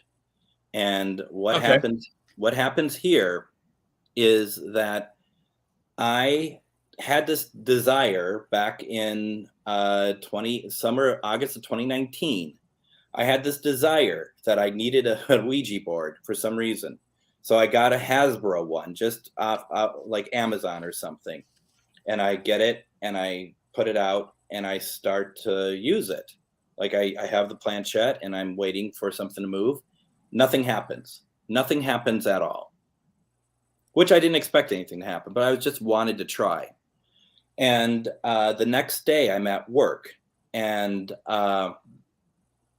the phone rings and the number on the phone is 952 area code 666 and then 4 other numbers. And I'm just like, I looked at my cube mate. I'm like, I ain't answering this. You know, what the hell? No. And all of a sudden I realize that there's a voicemail that's attached to it, that whatever was left a voicemail. So that's what I want to play right now. This is the voicemail from that. Okay. Here we go. Okay, let me bring it in. How dare you?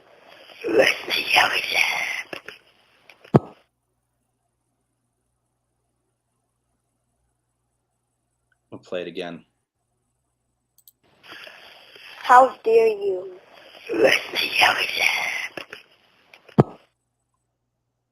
Now, so when I heard that, the first thing I thought of, like, I got to call that number now. I got to figure out what the hell that is. So I call the number and it doesn't exist. It's a phone number that doesn't exist. No. And I don't know what that was. I do not know what that was. Wow. Can you play it one more time? Of course. How dare you?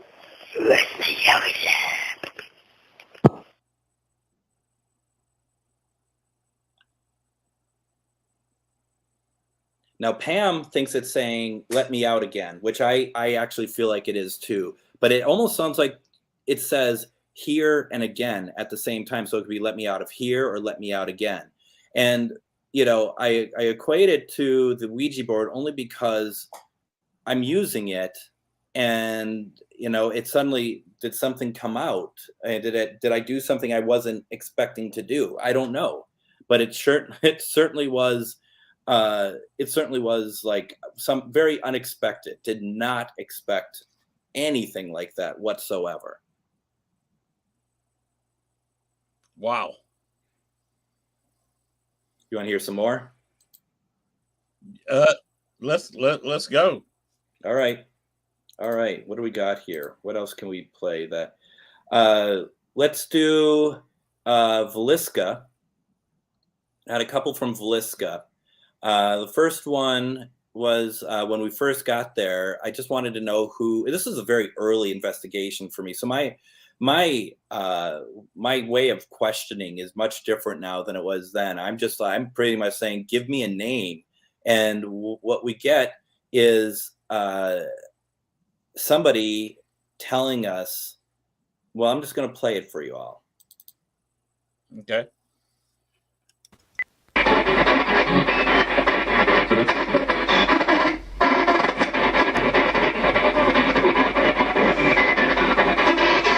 We're still looking for a name. Give us a name.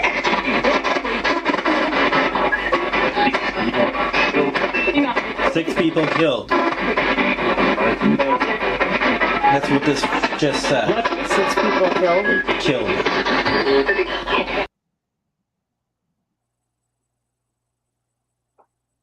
Now at Veliska, there were 8 people killed, but 6 children. Right. So, is that what they're talking about? And it's what I find very interesting about that is like it's multi voices at once. At least that's what it sounds like through that. That could just be how it's going through. But what you may or may not hear is it says it actually a number of times throughout the whole recording. But that is the most prominent, is the one that I captioned. Do you want me to play it again? Yeah, go ahead.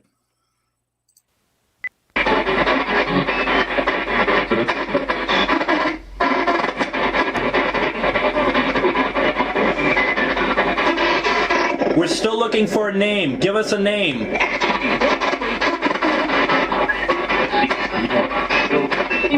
6 people killed. That's what this just said. What? 6 people killed? Killed.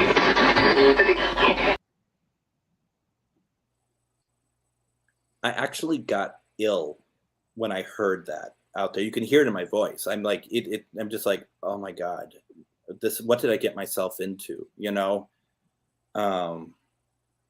it was, that you don't expect that. That this place is, not the brightest place on the earth, but you don't expect to really, you don't really expect what happens at some of these places until you experience it, at least early on, and it's like you start to really respect what these places are, and you have to be very careful. You want to hear another one from Veliska? Yeah, go ahead. All right, let's see. Just here. give me a second to turn it on, because I've got to wait till it pops up, and then I have to add it. No problem. I will, but this one I want to walk through with everybody real fast what you're going to hear. Okay. So it's going to start off by the spirit box going off. We're upstairs. Have you ever been to Veliska? No, I've not been there. We're upstairs, and the attic is on the same floor as the parents' room and the kids' room.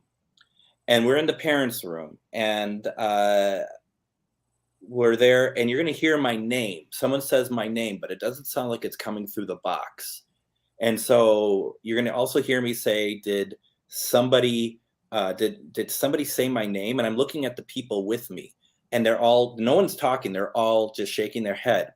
On the box, you're going to hear someone say, I did.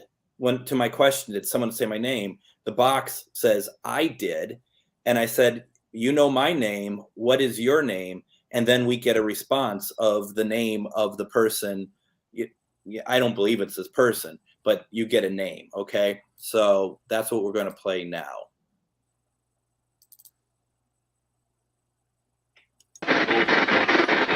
Greg? What? Is my name?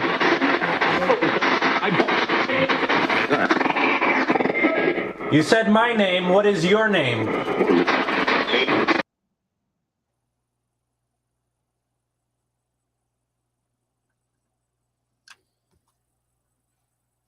Should we do it again? Yeah, go ahead and do that again. Greg? What? My name?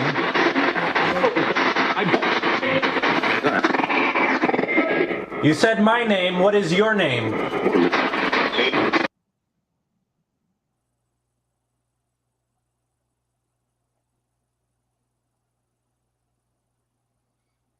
That was interesting, to say the least. Right. What I do cut out for that, what happened immediately afterwards, is me kind of losing it a little bit about you're not Satan, knock it off, you're not fooling us, but it's still an interesting, just a super interesting recording, wow. That was a difficult night. That was a tough night. A lot of attacks. A lot of attacks on all of us there. Not a great night. It was one that it's probably my darkest investigation I've ever been to. And I mean, I've never seen like a black mass in a black room, where you're in pitch dark, but you still see something even darker than that, blacker than black. And it's folding in front of you. And it's just like, what is this place? How did I get here? Why am I in this place? This was not what I was expecting, just crazy. I've seen shadow figures like that. Yeah. I saw one. What is the name of that place? I'll think of it in a minute. This was a popular place to investigate in Chicago, but they had new owners and they're not allowing anybody in there right now. I know a couple people trying to talk them back into it. Mm-hmm. Money talks, and they're going to try to offer them a couple $100 to let a group in there, whatever. And I don't know how that's coming about. It was a former mob hangout. Oh, of course. And we actually had the great grandson of the former owner there as a trigger object, and I don't know if that's ethical or not. Get your opinion on that. To use a living person as a trigger object, ethical or not? I think it depends on what you're asking them to do. I mean, if you bring in a grandson because you're trying to get a grandma to respond, I don't think that's unethical. But if you're bringing someone in, like if for example, if you are going somewhere, like say there is a serial killer that loves the women or loves children, and you bring one of those in to elicit a response, then no, that shouldn't happen at all.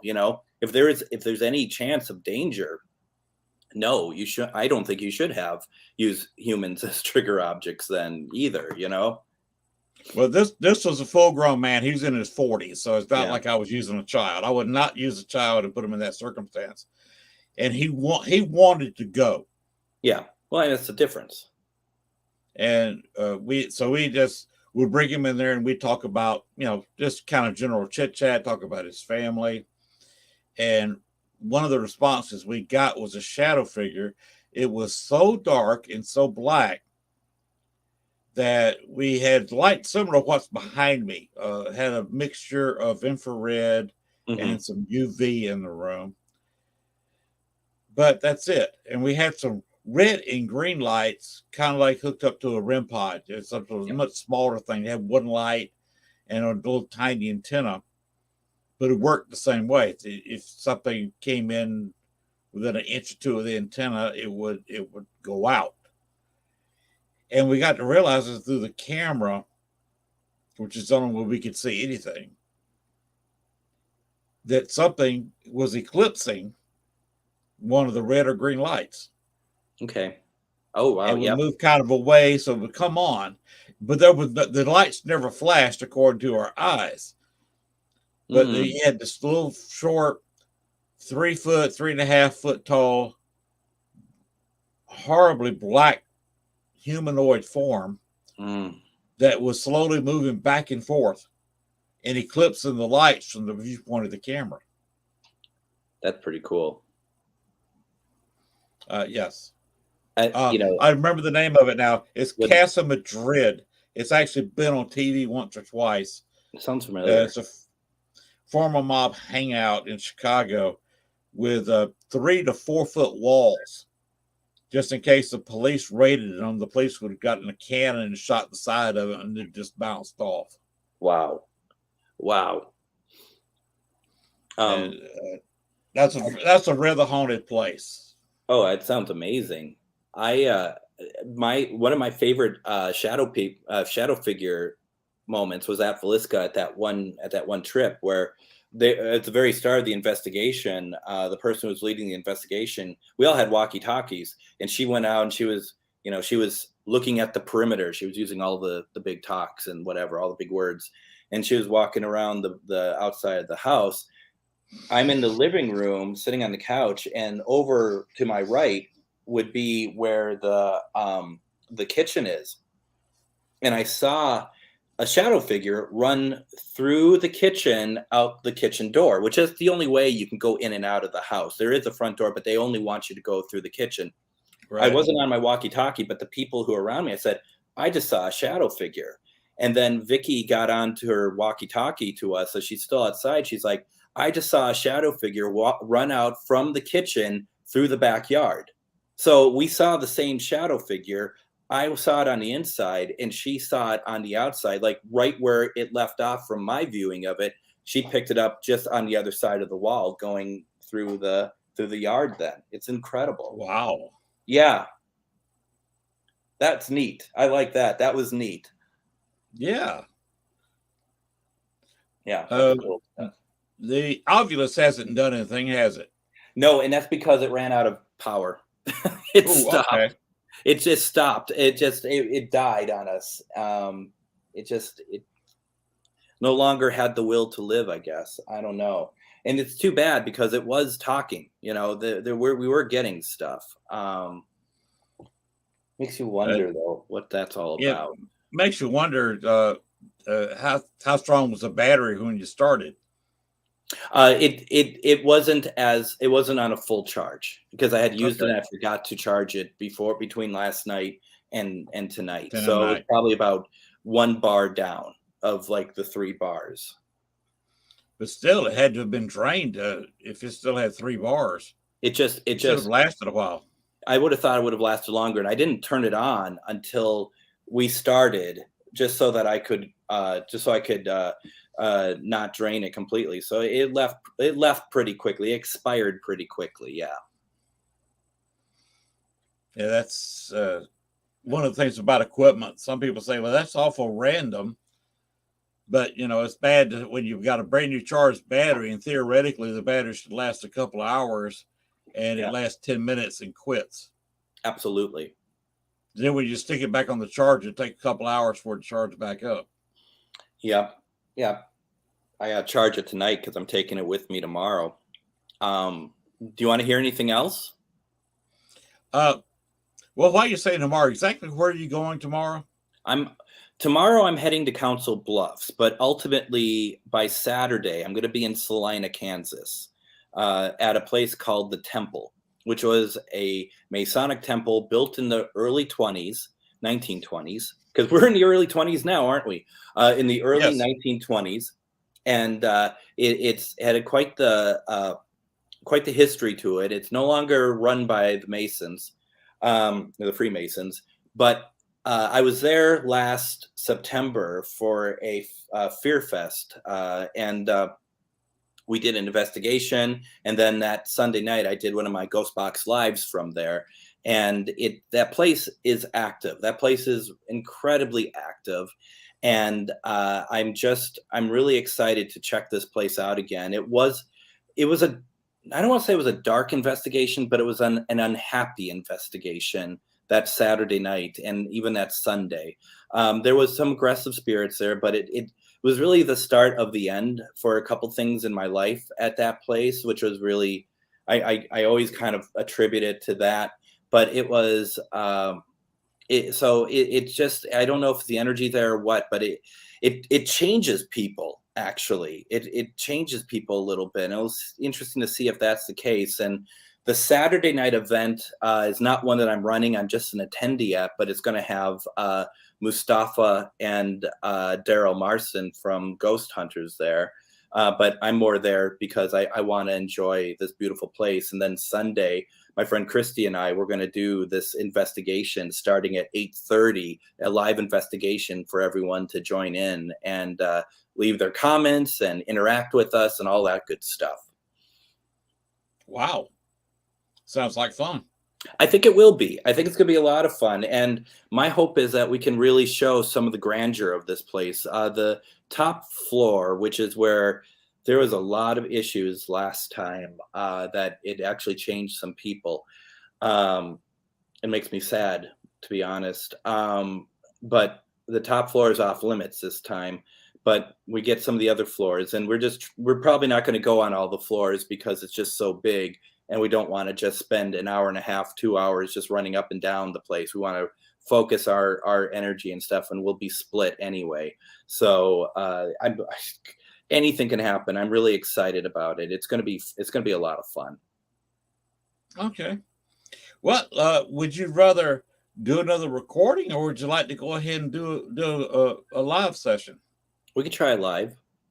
We could try. Okay. Hopefully I don't wake up anyone in this house, but that's not my problem. We could try something and see if anyone comes through, if anyone wants to talk to us tonight. I would hope that we can do that. Is there anyone you want us to try to communicate with? Not really. You could always ask, if Marie Laveau's busy, or you could try to contact Lincoln if you want to. And there's no guarantee of responses, right? We all know that. Of course not. There's no guarantee of anything. This is not a guaranteed field. We try to act scientifically, but to do the same thing we've done before and get the same outcome, which is your goal in science, is very, very hard to do in the paranormal. Oh, yeah. Yeah. What about H Holmes? He is not around. So it's that permanent with him, huh? That is a theory that people disagree on, about whether he is gone permanently or temporary. My worry is that if I am present when somebody tries to contact him, he will come back and start trouble again. All right. Well, let's just see who we get. Let's see. Okay. Let's see what happens. I'm afraid I can handle myself, but I'm afraid anybody else sitting in that if he did come back because we summoned him, that's the wrong thing to do. Mm-hmm. But he could bother them more than me, because he'd kind of know better than to mess with me, because I'd come back at him. Let's see what we come up with and see if there's anyone out there talking with us. We'll see how loud this is. Hopefully I don't wake up anyone. Do I have battery power? I do. Let's see what happens.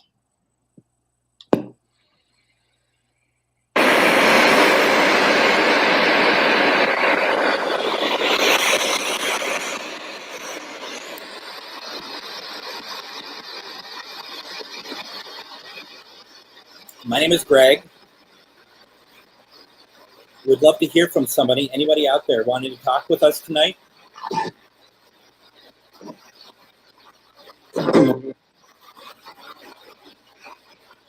Just looking for anyone who wants to say hello. We're not going to talk very long. Any spirits in my area that would like to say hello? Got a female that said hello. Okay, same voice. Also, if it's easier for you, you can touch this. Okay, that was me. But if you prefer to talk to us that way, I'm going out to Salina, Kansas, going out to the temple. Anybody there? Anybody from the temple that'd like to say hello to us?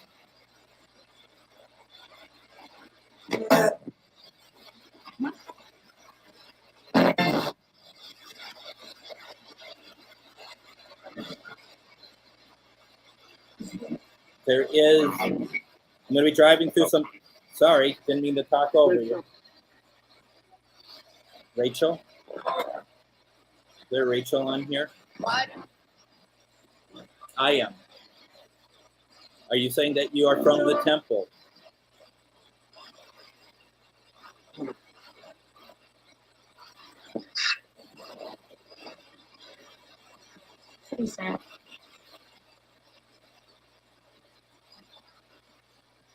Sounds like we got a lot of voices tonight.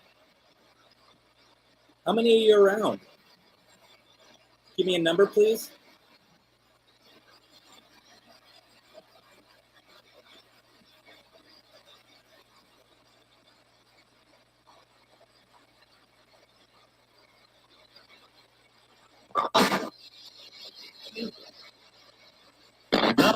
There is one woman. I don't know if you can hear her, Len. She is so quiet, but she's been talking the whole time.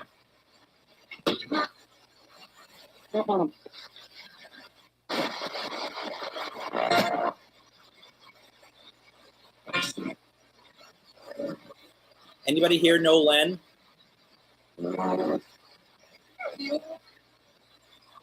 I do. May I ask who you are?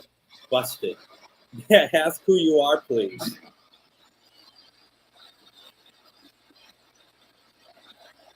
Let me ask one question here. Are you the spirit of the young lady who was murdered in McGee, who's wanting me to solve her case? Did you hear Len?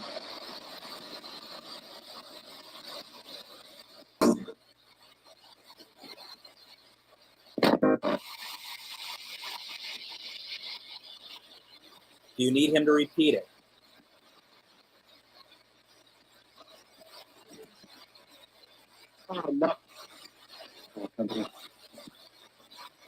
Can you talk a little bit louder for us, please? We want to hear what you have to say.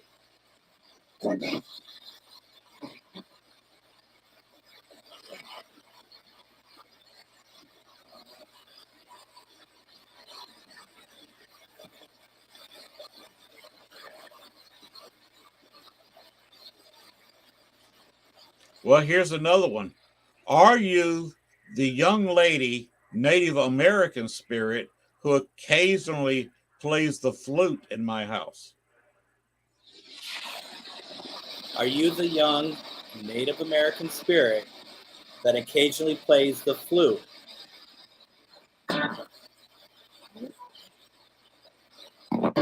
Boy, I wish you were louder. It don't sound like a yeah to me, but I don't know if you could hear that. So you know Len then.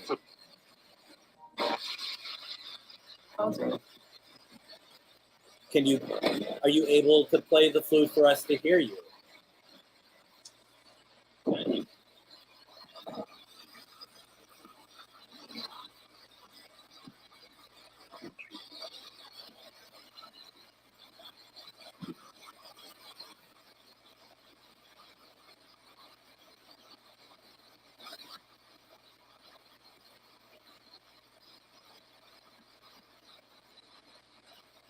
So we're not going to hear any flute tonight? What is your name? Can you give me your name, please?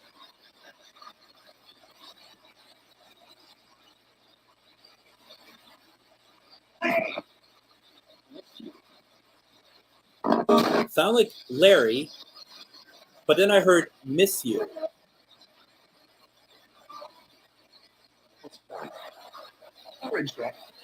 Oh, the voices. So small, so quiet. Did I hear orange dress? What's that, Len?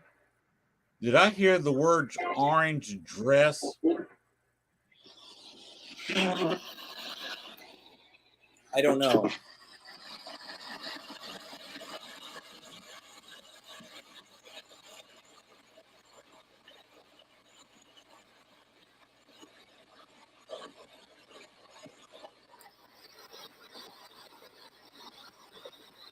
Are Are you still here with us?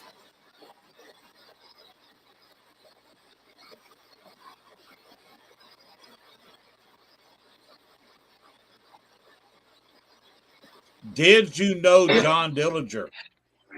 What's that? I said, did you know John Dillinger? Did you know John Dillinger?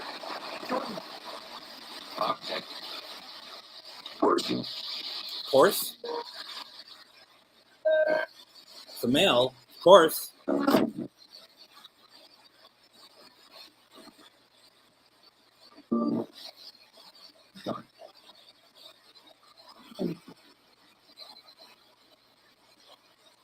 John Dillinger was also up at the Palmer House in Sauk Center, Minnesota. We thought that we had spoken to him a couple times there. Mr. Dillinger, are you here to confirm that?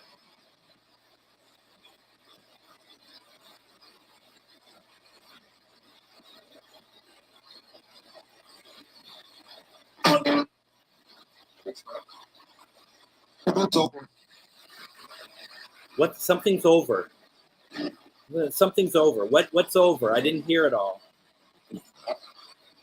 You guys are all quiet tonight. I mean, I can hear you, but barely.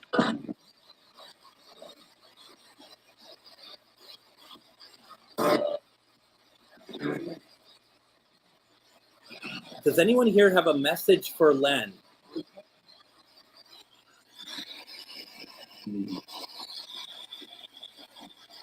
Male voice. I don't know if it's like me or we do or something like that. What's the message? It's a low voice.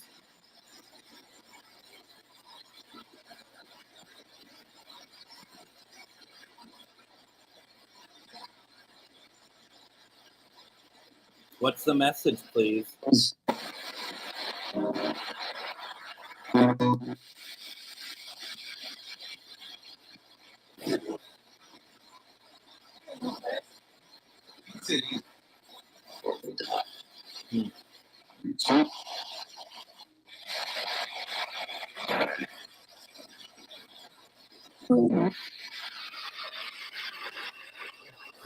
Who else is here? I don't normally ask this, but do you have any messages for me?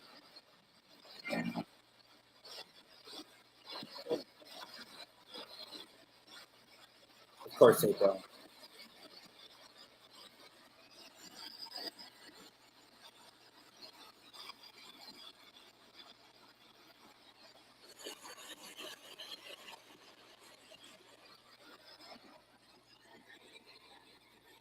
You don't have anything else for us? Nothing else you want to say?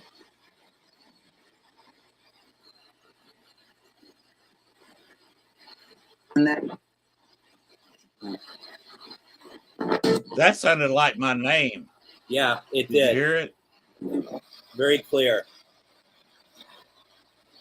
Who would like to Is talk to this Len? Liddell Who is this? Allen?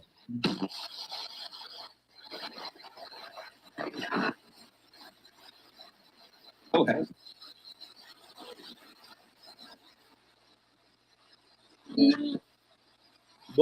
What would you like to tell Len?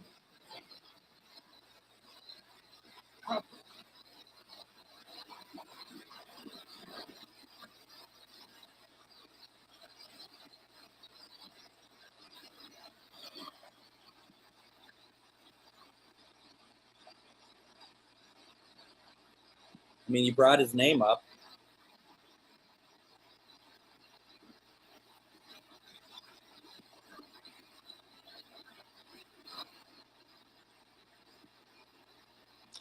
Linda Judd had a question. She says, where is the next place Lynn should investigate? Can you tell us the next place that Len should investigate to talk to spirits?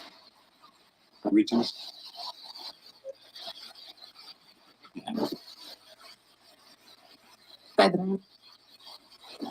Bedroom, it sounded like it said. That's I heard that clear. Bedroom. What's that? I heard that loud and clear. Bedroom. Yeah, bedroom. Yeah, that's where you need to go. Bedroom, which makes sense from what you said earlier. All right. Well, you can't bother his wife. Okay. She doesn't like that. If she doesn't like it, you shouldn't do it. Okay.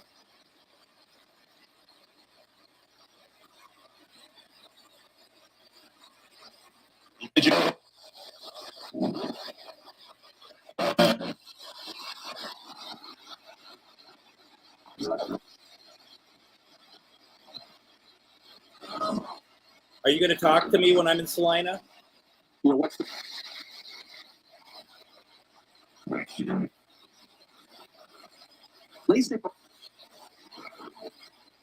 gonna. I'm hoping to have a lot of conversations, a lot of good conversations with you out there. Okay.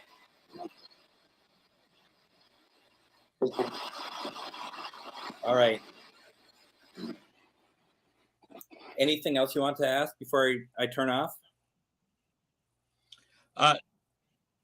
No, go ahead and switch it off. The reason I brought up John Dillinger is because I heard a woman's voice say orange dress. Now, yeah, a lot of people doesn't know the history of John Dillinger outside the biograph. They always say it's the lady, the red dress. You know, that's the common thing. Mm-hmm. She was not actually wearing a red dress. Red dresses were very common at that time, and even the FBI would have had a hard time chasing down a guy with a woman in a red dress because they'd have scattered all over the place because there was a lot of women with red dresses. However, the lady with John Dillinger was not wearing a red dress. It was an orange dress, which made it very unique. She was the only person anywhere near the area wearing an orange dress. The neon lighting in the marquee at the biograph would make a red shirt, red dress, red whatever orange look red. Got it. Wow. And even today, if they've got the marquee going at the biograph, you walk in there wearing an orange shirt or just holding an orange piece of material, it will look red. Wow. So I thought that was an interesting thing you got when you stated it was me talking, and a woman's voice come on and said orange dress. And that's why Melody brought up John Dillinger. Because we mentioned that earlier, that I worked at Richard Crow's last event. He died in June, and this was the John Dillinger, of course, was shot in July. And I worked his last event, almost a year before he died. And that was interesting. I helped him out a little bit with that. That's and cool. Got to investigate the alley where John Dillinger was killed, both before and after his event. Wow. And I just and feel what like he did. Yeah. This was the 100th anniversary after he was killed, and Richard Crowe was great on his history and great with his timing. We were standing in front of the biograph at the exact minute John Dillinger and the lady with the orange dress came walking out. We took our time walking up. He timed it right. And then we went right to where John Dillinger hit the ground dead after he was shot by the FBI. Wow. Yeah, that's kind of an amazing thing. It is. Put there by an amazing man, Richard Crowe. Kudos to him. May he rest in peace. Absolutely. Absolutely. I keep hearing stuff coming through here. It's interesting. What are you hearing? I just hear like, because it's very low because it's only going through this speaker at the moment, but I'm hearing like stuff. Well, let's make it louder.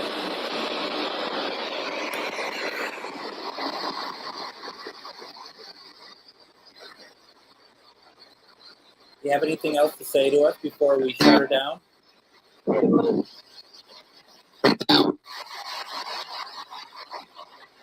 It's shut down. The people. All right. Which one? We're going to shut it down then.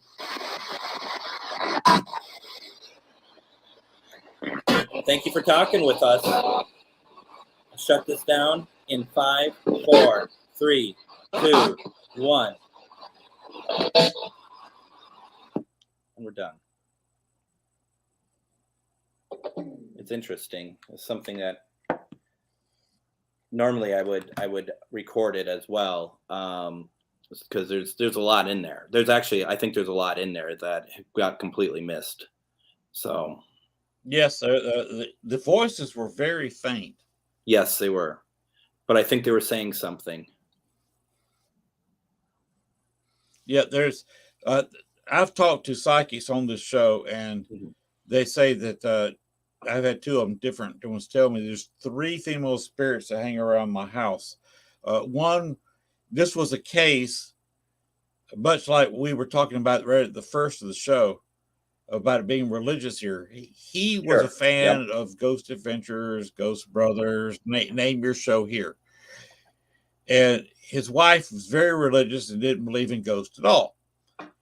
He contacted me, and he wanted an investigation just to say was there during a ghost hunt. His wife finally, at the last minute, the day before I was scheduled to go down there, canceled the whole thing on religious means. And, I believe in the U.S. Constitution. I'm a constitutionalist. Mm-hmm. It's the highest law in the land. And where free speech in the Constitution just protects you against government censorship, I also believe that, with very few limitations, you should be able to have your beliefs. You also have freedom of religion, and you're free to practice it to whatever your beliefs are. And I'm not going to sit there and say anybody's a fool for practicing their religion. That's them. Yep. They had the freedom, the constitutional freedom to do that. It's one of the great things about living in this country we live in. But enough Americanism. She did not want it and canceled the event. But I believe it was her relative. They lived in a house where a woman was strangled, and the female spirit wants to tell them, the current owners, who killed her. Mm-hmm. He wanted me to get to the bottom of it and decide and find out who killed her. She will not talk to me about who killed her. She only says just vague things. You need to do this or go down there and talk to me. So that's one spirit I've hanging around here. Another one is a Native American female that blows the flute. The other one that occasionally hangs around down here is Liddell Allen from Monticello. She died by suicide. And she doesn't talk all that much, even at the house. She will take tours and she'll speak to them a little bit, and that's about it. I've had a couple of interesting encounters with her. Her son is a big, a clown in a good way. Okay. He loves to entertain. He loves the people to go in there. He loves the paranormal shows and they go there. He loves having the tour groups on Halloween they bring through there. And he's a character. So that's the 3 women that hang around this house. We also have a pass-through. I believe it's a former hunter that used to hunt here. He smokes a pipe. So I have 3 or 4 maybe 5 or 6 interesting characters around the house. So usually on Ghost Box there, start talking about me. Something comes out that's relevant. Mm-hmm. Mm-hmm. And you smell the pipe? Oh yes, smell the pipe. My wife's father, he passed away when 2015. Just a matter of a couple of weeks before we left Chicago to come down here to Arkansas. He was also a smoker and smoked. I've heard a couple of different pronunciations: Pall Mall, filterless cigarettes. Very unique odor, and sometimes we excuse me, either one or both of us will smell him coming through. Mm-hmm. Mm-hmm. So that's another spirit we have. Her grandmother comes by once in a while, mainly when we're cooking in the kitchen, because she kind of liked to cook, and I enjoy cooking. I'm slightly under 5'9" now, shrinking from old age, but I'm 250. Mm-hmm. Mm-hmm. So obviously, I enjoy my own cooking. I enjoy my own cooking, so I get it. Yeah, my wife enjoys my cooking, and her grandmother enjoyed my cooking. Mm-hmm. She liked it especially when I would do some squash and onions. Mm-hmm. Being a Southerner, that's a popular dish. Is it? Fried Okay. up squash and onions. Mm-hmm. And by the way, talk about Southern, this over here. Now the other cup has got water. This cup is green. It looks clear on the monitor here. This is a Southern delicacy known as sweet tea. Okay.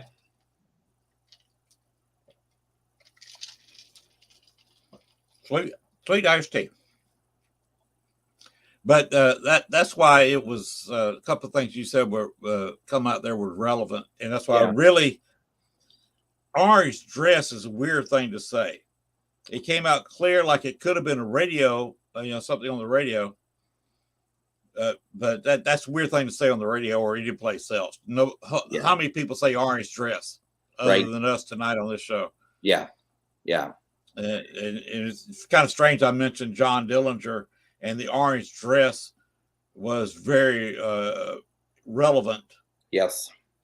In John Dillinger's demise. That is, that's what I love about this. What I love about this. It's like you don't know what's going to come through, and it's often very surprising. Yes. I had a question, and it just should have wrote it down. That's completely dropped out. Did you want to play something else tonight? I can. I have a couple more. Also, I just want to touch on Linda. She says, ask if Linda should continue to help cross people over. I kind of feel like that's a question, like, should someone continue helping the homeless? I mean, if you're doing it and it's working and you are making a difference, why would you stop? Would be my question. That's true. That's one thing I have done very little of. Now, I have helped people get unstuck and out of bad situations. Bachelor's Grove is nowhere near as haunted as it was at one time. Mm-hmm. One, because the Forest Preserve people got more patrols and cameras in the area, so they've cut down the vandalism. They used to go in there and tag all the gravestones, and people were always having to go back there and clean the paint off the tombstones. Some of the locals got to go in there and kick all the headstones over, get drunk. And they stopped that. Mm-hmm. And they keep the grass cut down now. So they have contributed a lot to being not as haunted as it was before. Sure. But during the daytime, I talked both Amelia and Libby May into going other places. Libby May got free from being stuck there. Mm-hmm. She didn't have to wait on her mother to come pick her up and take her away. So now a lot of times, rather than Amelia having to come there, Libby's meeting her, and I said, go off and see the world. I said, you did not have a happy marriage. You did not travel all that much. I said, go see some of the beautiful cities of the world. I said, you never travel outside the United States. Go see Paris. Mm-hmm. Mm-hmm. Go see London. There's places you can zip to real quick and go see. And take your child. And there was 2 other children that died young that used to come to Bachelor's Grove and play with Libby May. I said, go see the world. It's a great, big, huge world. Don't be hanging around in this non-working, closed, near condemned 1 acre cemeteries. Yeah. And she doesn't go around there much anymore. Now, if you go in there and start calling Amelia Humphrey, she will answer some people, like Dale Kaczmarek, where he's the one that co-owns the ghost picture of her, along with Judy Huff, who actually took the picture while she was a member of Dale's group, Ghost Research Society, and he's got pretty tight rules to where if your photographs that you have are co-owned, co-copyrighted between him and you if you took the picture. If somebody else wants to use it, you got to get his permission and yours. Okay. That's just part of being in a group that's that defined and is a not-for-profit organization. Takes a lot of paperwork. You got a lot of hoops you got to jump through, and that's just one of the rules he has. He if you're under his flag, he's got just as much right to your evidence as you do, even though you took it, because you would not have been there without him. That's the way he looks at it. Okay. And him and Judy Huff have that relationship. Even though she's not a member of the group anymore, they're still friends. Judy Huff is a magnificent person. She actually appeared at a follow-up to Baxter's Grove when he was doing the interviews, when Zach Bagans was doing the interviews in the basement of his museum. She testified to that and talked to him. And Ghost Adventures had the negative checked. I think there were the third or fourth group of people that had that negative checked. And they decided that the negative had not been tampered with. Although it's an unusual negative, it was taken with 35 millimeter camera, 91, I believe, 91, 92, with infrared film. So that's why it looks the way it does. Okay. And the comparison photo, of course, this was taken when they got married in 1863. Photography was in its infancy in 1863. Yep. Everything is yellow and a little bit of beige mixed in with the yellow. But if you got about 10 or 15 different shades of yellow and yellow beige, and that's your photo. That's all you got back then. Yeah, that's interesting. Yeah, I didn't know about any of that. When Linda was talking about the crossing over and stuff, it reminded me that you saw last night when I did my my program that I at most of the time, except for experimental sessions, I'll end with crossing over spirits who want to cross. And I just started doing it. I just thought that that's something I should do. And I could tell that it was working. I had a reading with a medium in the UK, and she said to me, I don't watch what you do, but she says, you bring spirits home, don't you? And I'm like, I'm sorry, what? And she goes, you bring them home. You show them the way home, don't you? I could see this. And I said, well, I cross them over a lot. She goes, that's what you're supposed to do. That is what your purpose is to help bring them home. And I've taken that to heart, because it means a lot to me to be able to do that. And it's probably one of my favorite things I do is doing, because the energy, the feel of energy is unlike anything else I've ever felt. It's just, it gets so intense, and like there's such a buildup. And then when they do cross, because they're almost like in a line, when they all get through, it suddenly just all evaporates. And it's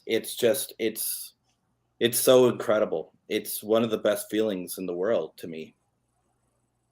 You just got to be careful, because there's going back to John Dillinger, the jail that he escaped from. It's in all the movies. He basically got a bar of soap and cut it shaped like a gun and used black shoe polish to make it look like a gun. And he pointed it at a guard and got the guard's gun with a bar of soap. And that jail was quite haunted. You can go through the jail, and of course, a lot of people died in the jail that's been open 75, 80, almost 100 years. And somebody, without permission of the owners, went in there and moved all the spirits over, emptied the place. And this is how they had fundraisers to do some upkeep around it to keep it open. So they had to open up, get another psychic in there to open up and re-invite spirits that belong there. And they got a whole new cast of spirits in there. Because they had some walking the street, some from nearby cemeteries to come in there. Just only a couple that had been there before. The rest of them are all new spirits. When I do it, I do it from here. This is what I'm talking about. When I do it, when I do it from like my Facebook lives and stuff, I'm not talking about the locations. I'm not going to go to Salina and just be like, everyone go. I mean, there's a lot. I mean, you could have quite some debates about that, I think. But I mean, obviously, I just go to investigate. I'm not looking to change the energy of the place. That's not what I'm there for. And quite frankly, I mean, maybe there's some exceptions, but there's been a lot of people who've gone into like Villisca and they're like, yep, I crossed them over. They truly think they did. They didn't cross anyone over. Some of those places are a little bit too strong anyway to cross over the spirits. And some of these people don't think they think they can do it, but they can't. So I'm more talking about during my sessions when I'm like doing the lives, I'll ask for any spirits that want to cross over. And if they want to, they can. It's up to them. But it's certainly not something I force on anybody. Right. Some spirits are not going to cross over. I don't care what you do, who you are. Yeah. Others will come to you for help because they forgot how to cross over. Yeah. I also think that they don't cross because they're afraid of judgment. They're afraid of what's waiting for them. Okay. I have an example of that. Bruno Roadie. Don't bother looking him up. There's very little known about him. I know as much about Bruno Roadie as you can read about. Bruno Roadie was the head of the 26th Street gang mob in Chicago. They've been known as the Black Hands. They were the people when Italian people would come from overseas, they would get them a job, but they would ask for a percentage from that job. And if you didn't pay them that percentage, you found out what black hands meant. It was the black gloves they put on their hands before they start beating your butt. And he ran that game for years, and he raised his money through extortion. He was a very good bomb maker. He would call a rich man up on the phone and said, I need X amount of dollars or I'm going to blow your house up. If you call the police, I will blow your house up.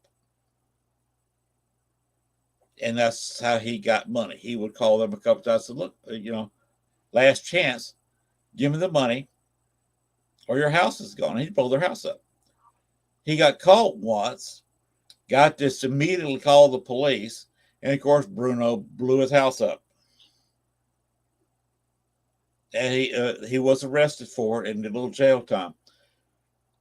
But he didn't run the 26th Street mob for too long before a certain fellow came in from New York and took it over. And this is on the south side of Chicago. So you know who that was. Al Capone. Took over the 26th Street gang and built his mob organization on top of the 26th Street gang. And when they cleaned the mob up in Chicago in the late 80s, early 90s, they left 3 gangs, mob gangs intact, Italian gangs. the 26th Street mob survives to this day. Okay. In Chicago. And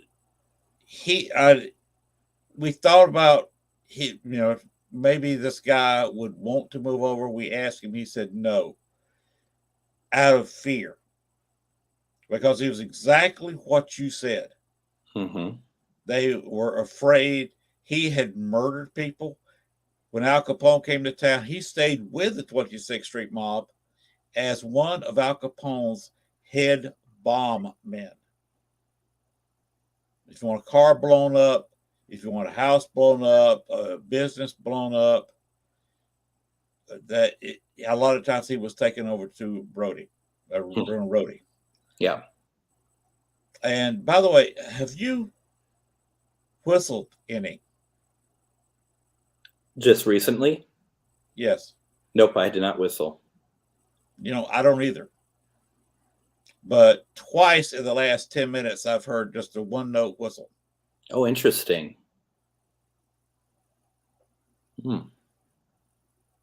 So that's new and different. I haven't heard that during a show. Yeah. And by the way, I should have done this earlier, but we were talking. I was something new to the show, run a little bit over, and guess what? Guess where we are in.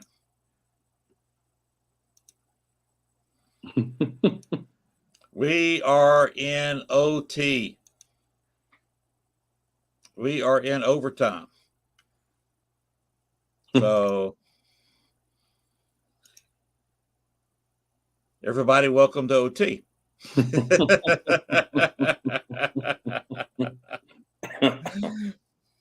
So that I'm allowed to LFEDB, who runs it. He wasn't such a stickler that said, okay, after 2 hours, you have to shut down, as long as you don't run into another show. And he said that when my show was at 8 o'clock our time, which is, by the way, is central to everybody who doesn't know. And I said, okay. But when I moved it to 10 o'clock, again, central time, network has no shows on that come on at midnight on any night, any day whatsoever. There's nobody's ever signed up for, I want the 12 to 2 slot for a 2-hour show. There it goes again. That was 2 notes that time. A whistle or a flute? That kind of sounded a little bit like a flute. I mean, I did ask her to play. Yes, you did. But what I was saying, it doesn't matter because there's no show on after mine, so I can, he's letting me pretty well go as late as I want to, as late as the guest wants to. So yeah, that's something similar to what I was having before. So it could be the flute girl instead of a whistle. Yeah, I wondered about that. So that is possible. Another thing that happened twice on 2 shows last month. If you look, I'll put the camera up. Okay, if you look past Bones, there's Bones there. But if you look past Bones, there's a window. Yes. You can see my little light show around it. We match. Yeah. You've also got a purplish, pinkish backdrop. And anyway, for 2 shows, 2 in a row last month, I heard a tapping on the outside of that window.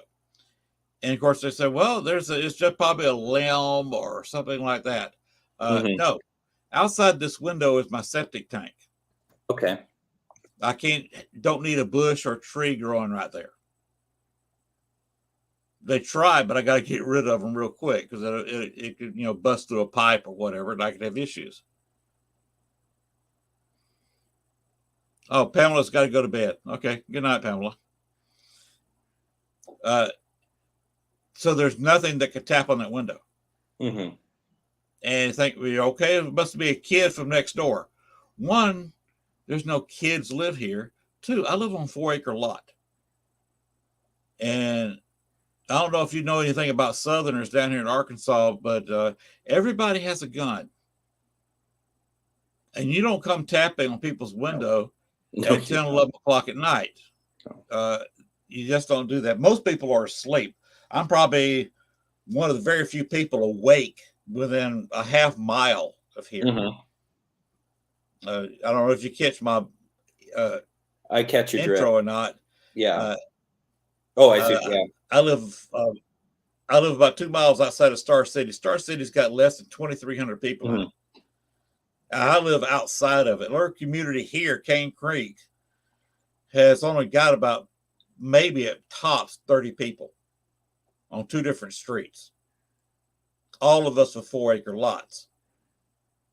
So it's one of those things. You can talk to your neighbor from your front porch. Just talk real loud.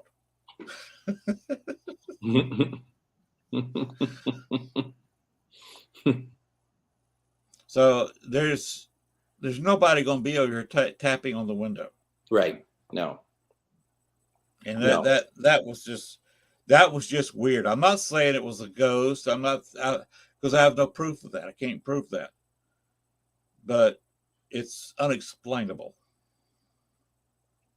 Yeah. I mean, it is unexplainable, but it's as long as it's not somebody being stupid, it's cool. You know what I mean? As long as it isn't somebody trying to tap on your window or something.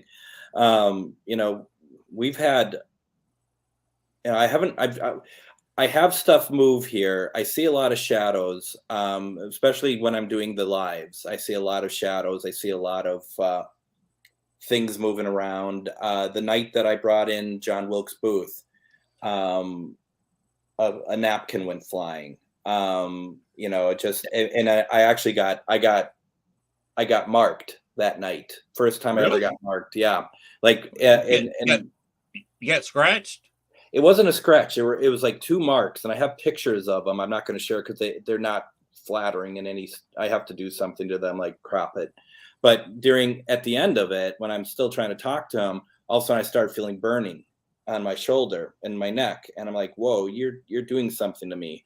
And afterwards, I checked. I'm like, "Yeah, there's marks there. I don't know what, but."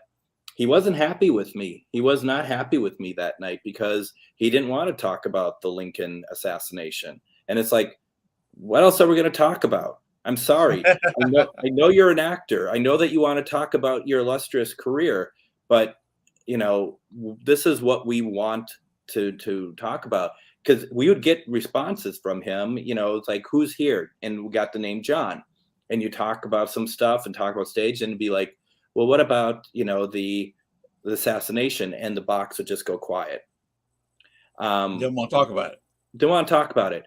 Sunday night, which is probably one of the best sessions I've ever had in terms of just the beauty of it all, was being Easter. I was just like, I want to see if Mother Mary will come through. And that's it's a daunting thing to say, because I just want to make sure people, when I say that to people, it's not a decision I took lightly to want to do that. I wasn't like, ooh, let's see who we can get. See if, it's just like, I feel like I need her, actually. And prior to the start of the session, I was talking about the John Wilkes stuff, and the equipment started to react to it and started to say things. And what was interesting, the night that we spent looking for John, bringing in John Wilkes Booth, I kept trying to go through his history and stuff, and the obelisk said begin. Because I said I'll start the session shortly, and it said begin. And then about an hour later, when I'm trying to wrap up, and sometimes I don't wrap up any quickly or anything. All of a sudden I said, well, I'm gonna end this, and then on the obelisk says finish. So it says begin and it says finish in the same session. Right when I wanted to begin and right when I wanted to finish. But when we brought on, tried to communicate with Mary, right away, the words we kept coming through were stuff like, I love you. I love you came through so many times that night. And Then I said, Mother Mary, can you talk to us, please? And the response that everyone heard was, I am here. A female said, I am here. And it was emotionally overwhelming, to be honest, because it was like, wow, is this happening? And there's a couple other things we asked her, and we got immediate response, a female response immediately. And it was beautiful. It just felt good. There was a scent over here, just a sweet, calming scent that came over the whole, like, through me. I've never experienced anything like it. I mean, last night we had something kind of nasty kind of come in and out for a little bit. But that night was nothing like that. It was absolutely beautiful and calm, and I didn't want it to end. Only reason why I ended it because I was afraid that the responses would stop. I mean, because that's I didn't want it to end. It was too beautiful to end. Mm-hmm. Now, Linda Judd's asking a couple of questions. She said perhaps you could talk to Angela. Is that Bowley? Bowley? One of her guides is Mother Mary. Oh. It's and then is Ohio near Minnesota. 12 hours. You gotta say, near is relevant here. Yeah. Some people would say that's not near. If you're a walking person, that's not near at all. If you're in a 747, not that far. Mm-hmm. Mm-hmm. No, but a little bit more expensive. I have a lot of friends in the UK, and they don't understand the sheer size of America. No, they don't.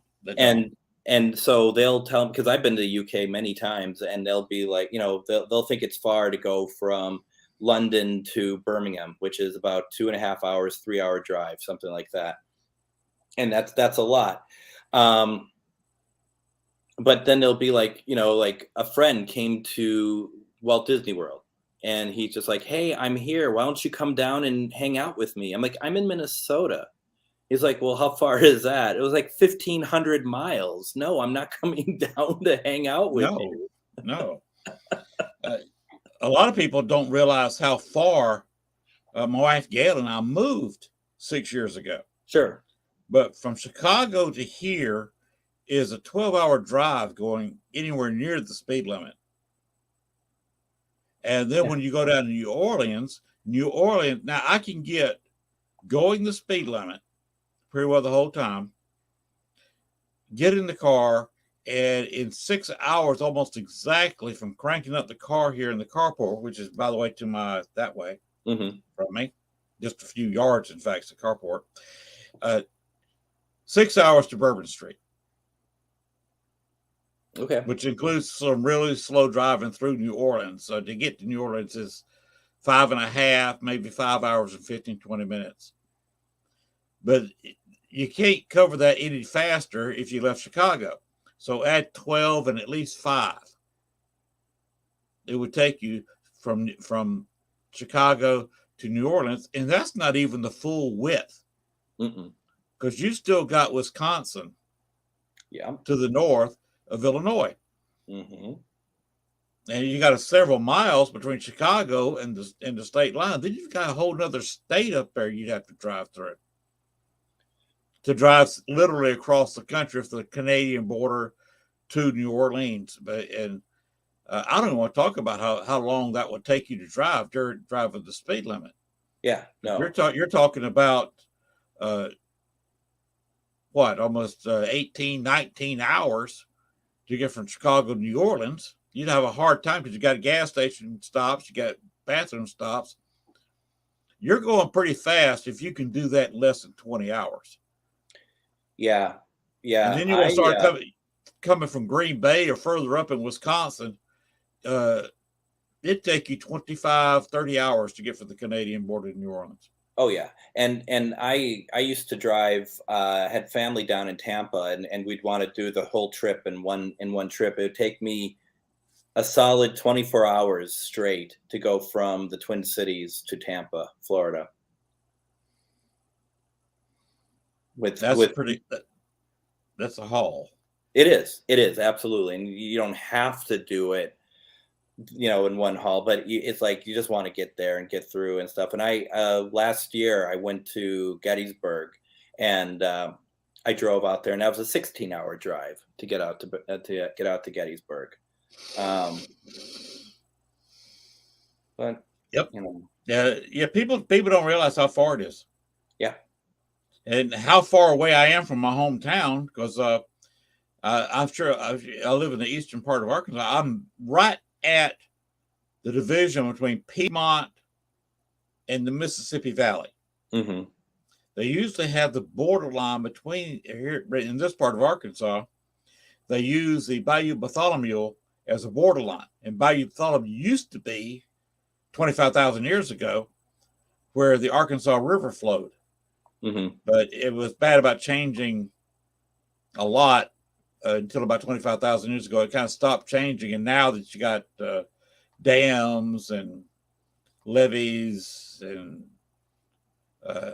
dikes and docks, and the river's too humanized to really change course radically. Mm-hmm. Mm-hmm. Well, but, that's used as a dividing line. So I live right on the dividing line. I got Piedmont in one yard, and the other yard is I'm in the Mississippi River Valley. Okay, all right. Well, and you want to know long driving also is once you go south and then go west. If you go down to Texas and then go through New Mexico to get to like Arizona. I mean, New Mexico doesn't end. It just keeps going and going and going, and beautiful drive. It's absolutely stunning, but it's long, and Texas is long, and holy cow, it's just impossible. No, like I can get to Texarkana in a couple of hours from here. Mm-hmm. But then to drive from, say, Texarkana and try to go all the way to New Mexico in one haul, well, for one, I tell you right now, at my age, I'm not doing it. No. I'm going to spend the night in Texas somewhere. Oh yeah, no, I would agree. In February I started off in Houston, and we drove up to get to we stopped at Pittsburgh. We drove up to Pittsburgh, and we went through Texarkana. Incredible drive. It's so interesting driving across country to see how the country changes from just from land to land. It's incredible. It's really interesting. And to see, like, when you get out east and you're in the original colonies, and you can see how that mimics very much how UK looks. But then as you progressively move west, you can see the sprawl start, and just a very different sort of attitude. It's incredible. It's really interesting to do. Yeah, we have that variations in geography here in Arkansas. Mm-hmm. Like I said, I live on the border between Piedmont and Mississippi River Valley. You go kind of north and to the west.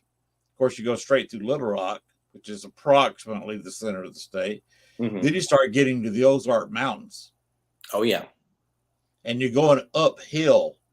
Little Rock is uphill from here because we're only 175 feet above sea level here. Oh wow, yeah. We're kind of low. That's why we got a little bit warmer temperatures. That's why we don't get a whole lot of snow. Okay, there it goes again. That sounded again like a very faint flute, or it sounded more like a guy just trying to be a smart aleck and making a slight sound. But there it went again. That's 3 times now I've heard that. That's incredible. Of course, one unique thing here, it's a big fight between Arkansas and Louisiana, and it got signs at both locations that DeSoto died and was just put in the Mississippi. They told the Native Americans he was a god, and they believed him. And when he died, probably of malaria, they were afraid that if they found out that DeSoto wasn't a god, they would kill them. So they quietly just slid his body into the river. And that wasn't too far south down the river from here in Louisiana. Mm-hmm. Mm-hmm.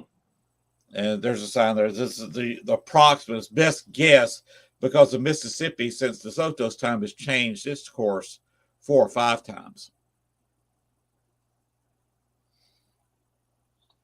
Well, and just thinking too about the Mississippi's right up here with me. Yeah, you're at the other end.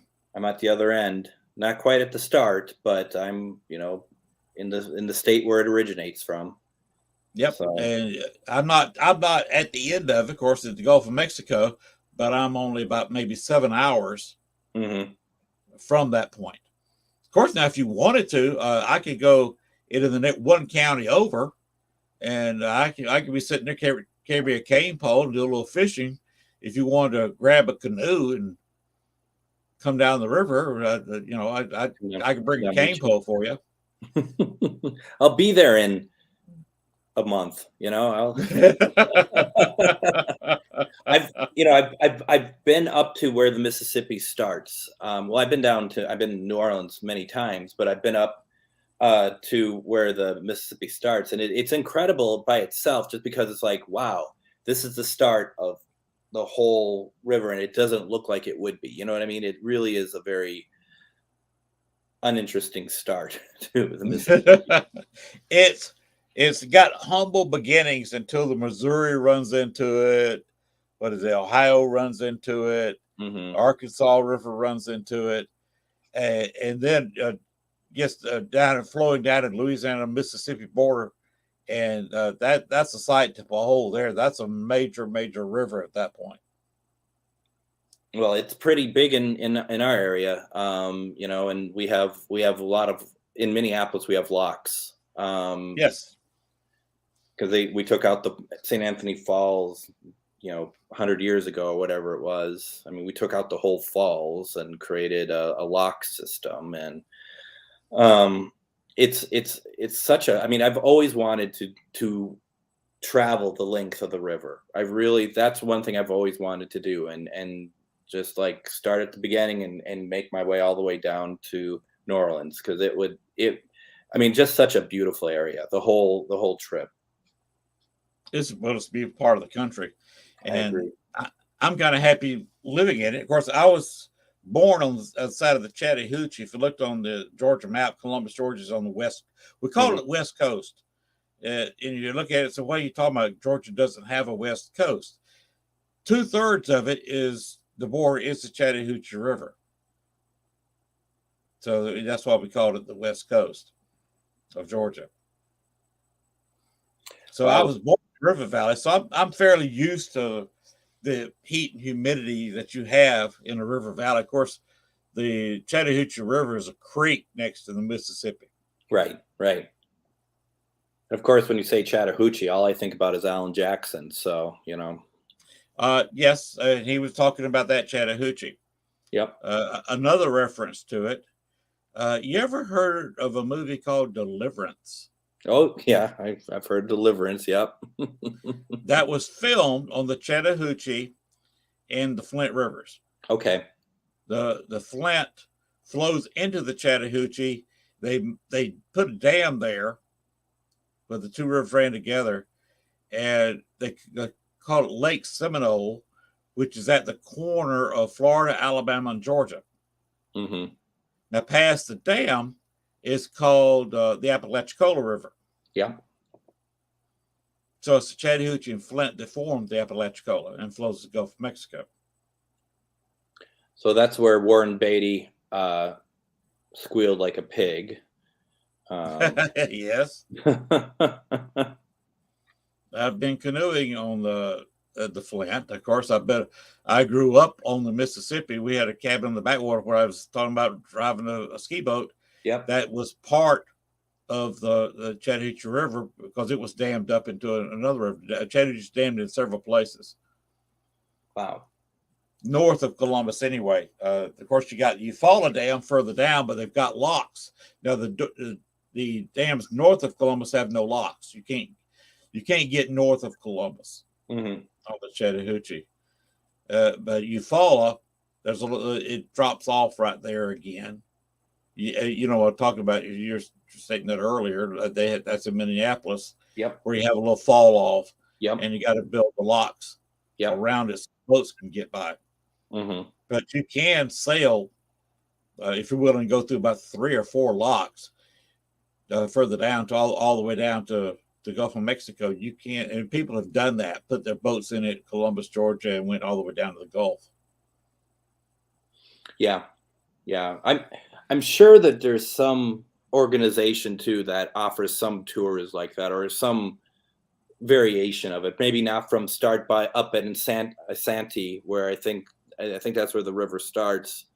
But close enough, because I mean, just going through the heart of the country on the Mississippi River would be pretty amazing. I think that would be pretty damn cool.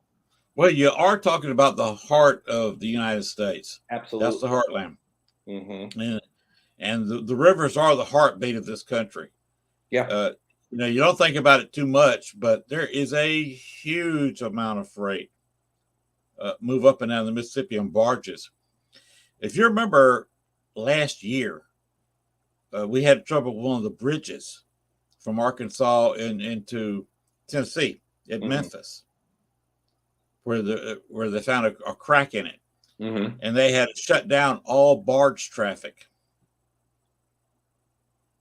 At one time, they had, I think it was 40, maybe 50 barges backed up on the river, because for about a week or so, they had to stop the traffic because they were afraid the bridge would fall onto a barge or a towboat. And there is just millions and millions of tonnage go back and forth. During the winter, we haul up vegetables and fruits from South America. And during the summer, reverse flow. We export a lot of fruits and vegetables down to South America because it's winter down there. Well, I mean, just imagine. I mean, we did have that situation in Minneapolis when the I-35W bridge collapsed. Remember that. That was really one of the. I mean, it went right into the river. Mississippi River, stopped everything for about, they had to figure out what to do for about a year. It took 1 year to build the new bridge. They just went really quick and they actually got it done. Fortunately, it was just a crack and they fixed it. They're eventually going to replace that bridge. They got it patched together, so hopefully it'll stand for another 30, 40 years till they replace it. You know how slow the government can be. Congress does not like to replace bridges because there's just no votes in it. No. Because that's how politicians are. If it's not a vote in it, why are you even talking to me about it? Yeah. No, absolutely. That's kind of crazy. Oh, one thing you're talking about Abraham Lincoln. Yeah. I did an investigation of Camp Douglas. And that's something you might want to look up, want a good read. Look up To Die in Chicago by George Levy. Okay. Very interesting, about a prison camp in Chicago where 4,000 to 6,000 Confederates died. Yes. And the place where it was located, Stephen Douglas, and that's, so I said Lincoln, that's Stephen Douglas. Got it. Yep. Owned property and gave it to the Union for a training camp. Of course, they were recruiting a lot of Army personnel out of the city of Chicago. So they had to have a place for them to train. So he donated some property there, I think 88 acres, to use as a training camp for Chicago soldiers.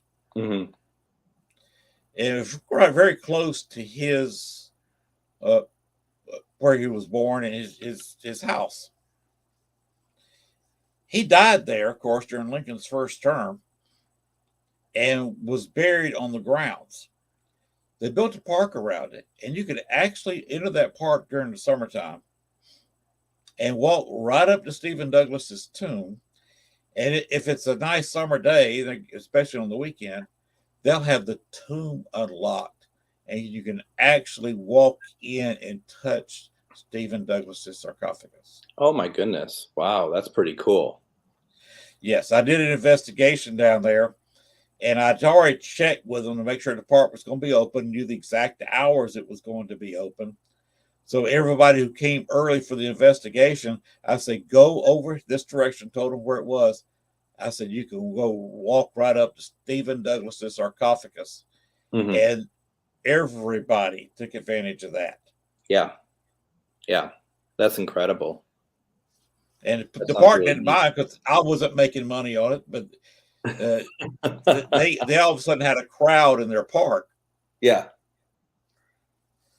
So that's pretty amazing to walk up to somebody like that sarcophagus. Usually you'll see their tomb, old tomb's nice, and you move on.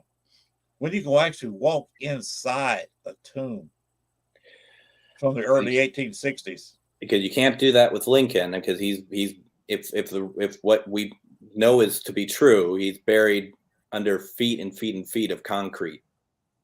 Right, because they had a little problem with the body walking off. They sure did. They sure did. It wasn't paranormal either.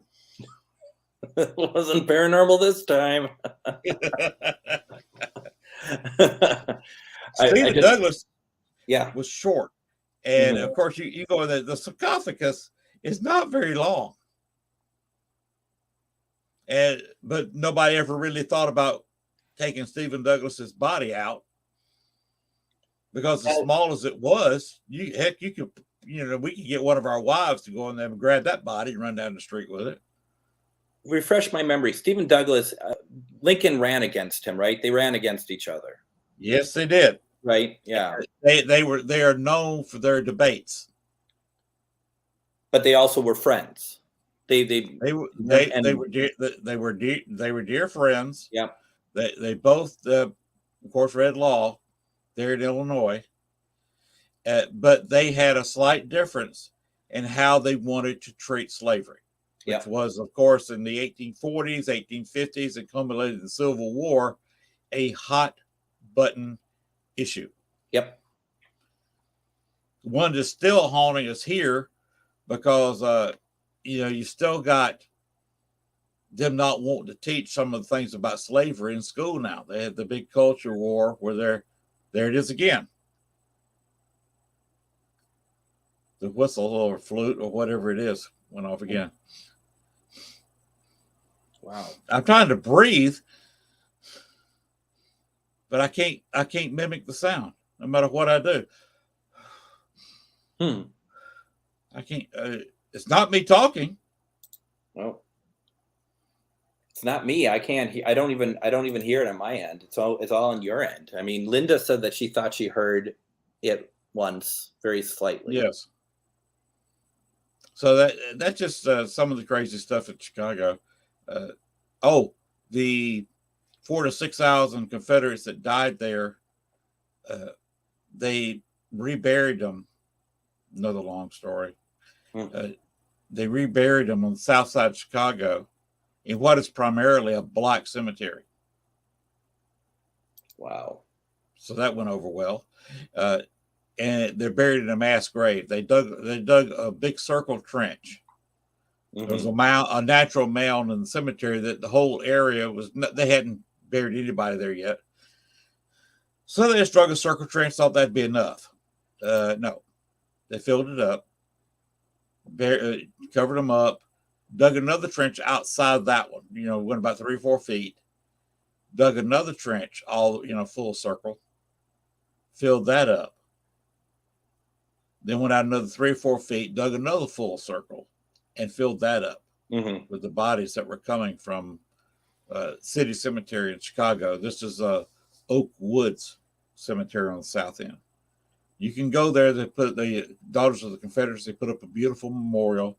They've got about 43 or 46, I forget the exact number, names on plaques there but they didn't have everybody's name. The records weren't that great. So they've only got that a certain number of names, but they said there was a lot more bodies than names. So that's why you say between 4,000 and 6,000. Okay. Wow. Another interesting place to go to in Chicago. City Cemetery did an investigation there. Mm-hmm. And they moved it in the 1869. And the reason they're moving it is because the lake is right there on Lake Michigan. If there was a storm, it flooded the area, and their water intake was, of course, just offshore. Mm-hmm. And they would have dead bodies floating around the water intake, because when it washed ashore at City Cemetery, it would unbury the bodies, and the coffins of people who've been buried for anywhere from 6 months to 10 years were out there floating, where water's being intaken into the system and people were drinking the water. Okay. Not the healthiest thing going on. No, not at all. Not at all. So they changed it to Lincoln Park. Trouble is, the person who, of course, we're talking about Chicago here, was corrupt. Yeah. And of course, he didn't move all the bodies. So there's several thousand people still buried under that park, which has baseball fields, softball fields, soccer fields, and people. It's one of the most popular places in Chicago for people to go walk their dog, play frisbee on Sunday, whatever they want to do. But most of them don't know that when they spread their little sheet out to eat their little picnic lunch there in the middle of the park on a nice spring day, they're in a mass grave. They're probably sitting on 3 or 4 graves. Yeah. The Lincoln Park Zoo, every time they dig out a new animal pit, usually comes up with a couple of bodies. They tried to call the police. The police said, "We don't know anything about that. We're not missing anybody there. This is more for an archaeologist. We're not going to come out there and move your bones for you." Wow. Because it was not a crime. It was it was a burial. So rather than giving them a hard time and say put it right back and don't use that area, they just kind of just bury the bones back and build whatever you're going to do on top of it. So a lot of your animal pits in Lincoln Park Zoo are literally on top of graves. Same with Washington Square in New York City. That's a mass grave.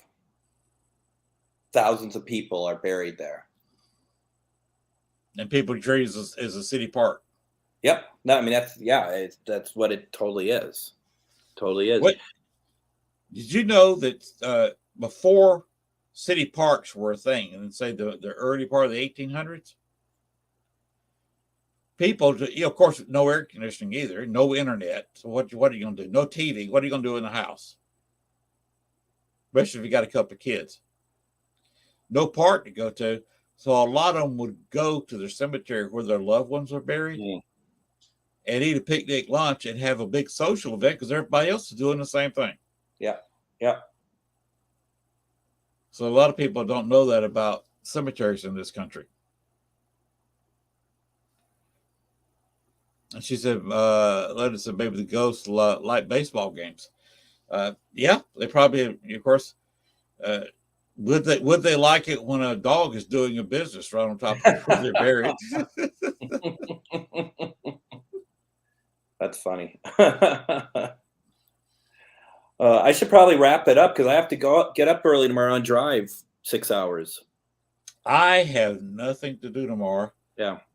Tomorrow afternoon, I'll take your drive. I need to get out the weed whacker and take it to about an acre of really tall grass. So if you want to come down and do that, I'll do the driving for you. Well, I'll have to drive to get to you, so that's a little bit more than 6 hours. But the thing is too, it's like I do like a good drive. I have some podcasts. I might actually stream live from the drive in some cases if I'm running into weather and have my phone on its case that looks out to through the windshield. It's like, yeah, if it looking stormy or something, I'm gonna broadcast that Might be the last time you all Yes. see me. So Do that. I've been looking for that because a lot of times I'm on the internet doing something, and it's always nice if somebody goes live with something because I'll turn on YouTube and be watching whatever they're broadcasting. I've made several friends that way. Isn't it fun going live? I mean, it just is a fun way to literally broadcast. You know, I mean, I went to school for broadcasting and long time ago, and I would have never thought that we would have these options the way that we do, that we can all express ourselves in however we want to. It's amazing to me. I kind of come up as a child on TV. My father had a business downtown. There was a TV station behind him, the local ABC affiliate. And they had a morning show where the lady would come in there and she'd have kids playing, they called it Miss Patsy's Playhouse. Mm-hmm. And she had several children that would come by and just be playing in the background while she would say child-related things, maybe have some games and play some cartoons. And I was one of the kids on that show for a while. Oh, nice. And, wow. Yeah. My father was a mayor pro tem of the city. Mm-hmm. So there was 2 or 3 times they had, of course, back then it was hard to record a commercial. This is before tape was invented. So they would film it and try to play the film. But if you want to do a commercial, even during a national broadcast, they do national commercials. Then they'd say we're going local for this commercial break, and they'd have local commercials on there. Yep. They had to be done live. And my father would do them live, and the same station, when he wanted running for political office, we would go down there and do live commercials for politics. And of course, being his kid, I was, hi, I'm 10 years old. Hi, and so I kind of came up that way. And then in Chicago, if you want to get a kick, look up my name and put it in the search for YouTube, put my name and the name Marnie Yang in there. Marnie Yang? Yes. Okay. There was a murder. I was on 2020. I was on Snapped. I was on True Crime.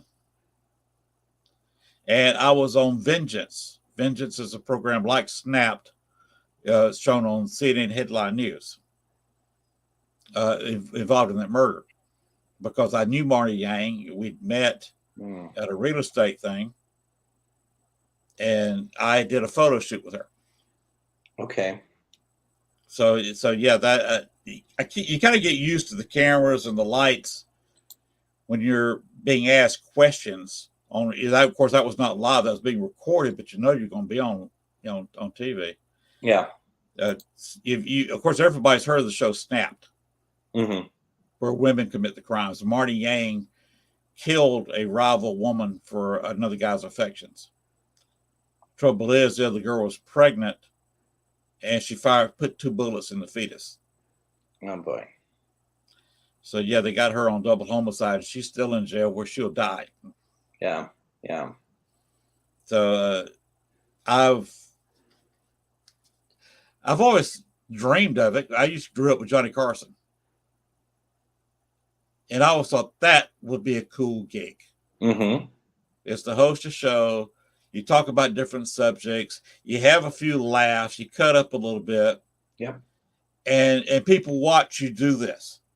And I never dreamed that I'd be sitting here in my mid-60s, hosting a late night show that is shown on Spotify, all the other, podcast networks, and be shown live on YouTube and Facebook. Mm-hmm. To me, it's just amazing technology where I can just turn on StreamYard and, here I am. Yeah. No, it's beautiful, isn't it? It's amazing. It's so much fun. Yes, it's complete fun. And that's why we're still sitting here talking at 1 o'clock in the morning. We've now been on here for 3 hours. We have. It's like I said, it's just amazing. It's great talking to you, Greg. It's always good to talk to somebody knowledgeable and investigates the right way. And that was a 2-note whistle that time. It was a 2-note. Yes, She and I agrees was she agrees with you. That's what she's saying. I was holding my breath that time to see if there was going to be a whistle, and there was. So it's not me. Wow. By the way, everybody going on paranormal investigation, take a nasal spray with you, because there's nothing worse than to turn on your ghost box or try to get an EVP, and somebody's got something hung up in their nose that they whistle with every breath. Right. No. And be sure everybody's well fed. Yes. Because there's nothing that you're sitting there 2:00 in the morning. You've got cameras going, you got the ghost box going, or especially trying to get an EVP when you may ask a question. Or are you here? If you got anything to say, and of course then it's just silent trying to get the EVP. And somebody didn't eat supper. Yeah. Before there. One, they're looking for a pizza that you promised them. But two, their stomach's telling them, I'm looking forward to this pizza. Whoever's supposed to buy it, I want it. I saw that happen during a seance. Mm-hmm. 2 different people, their belly started rumbling in the middle of a seance. It's amazing how EVP sessions kind of attract stomach growling. And I was listening to, because Sunday I'm playing an episode on my radio show with interview with Katrina Weidman, and we talk about that very same thing about tagging, the audio and whatnot, but also, like I just said to her, you should do an episode of Portals to Hell where y'all just figure out what the, why does everyone's stomach growl when the EVP sessions are going on? And she's just like, don't tell us what to do. But, still, it was a good show.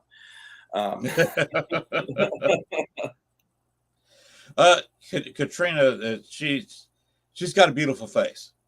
Yes, remember I asked you last night how her personality was, because I've never spoken to her, and I've never talked to anybody who would express any kind of opinion.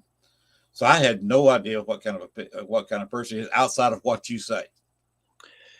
The interview starts with I wasn't going to include this in the interview, but then I thought this is a really good way, and actually it was because of what you had said last night that made me think I should include it.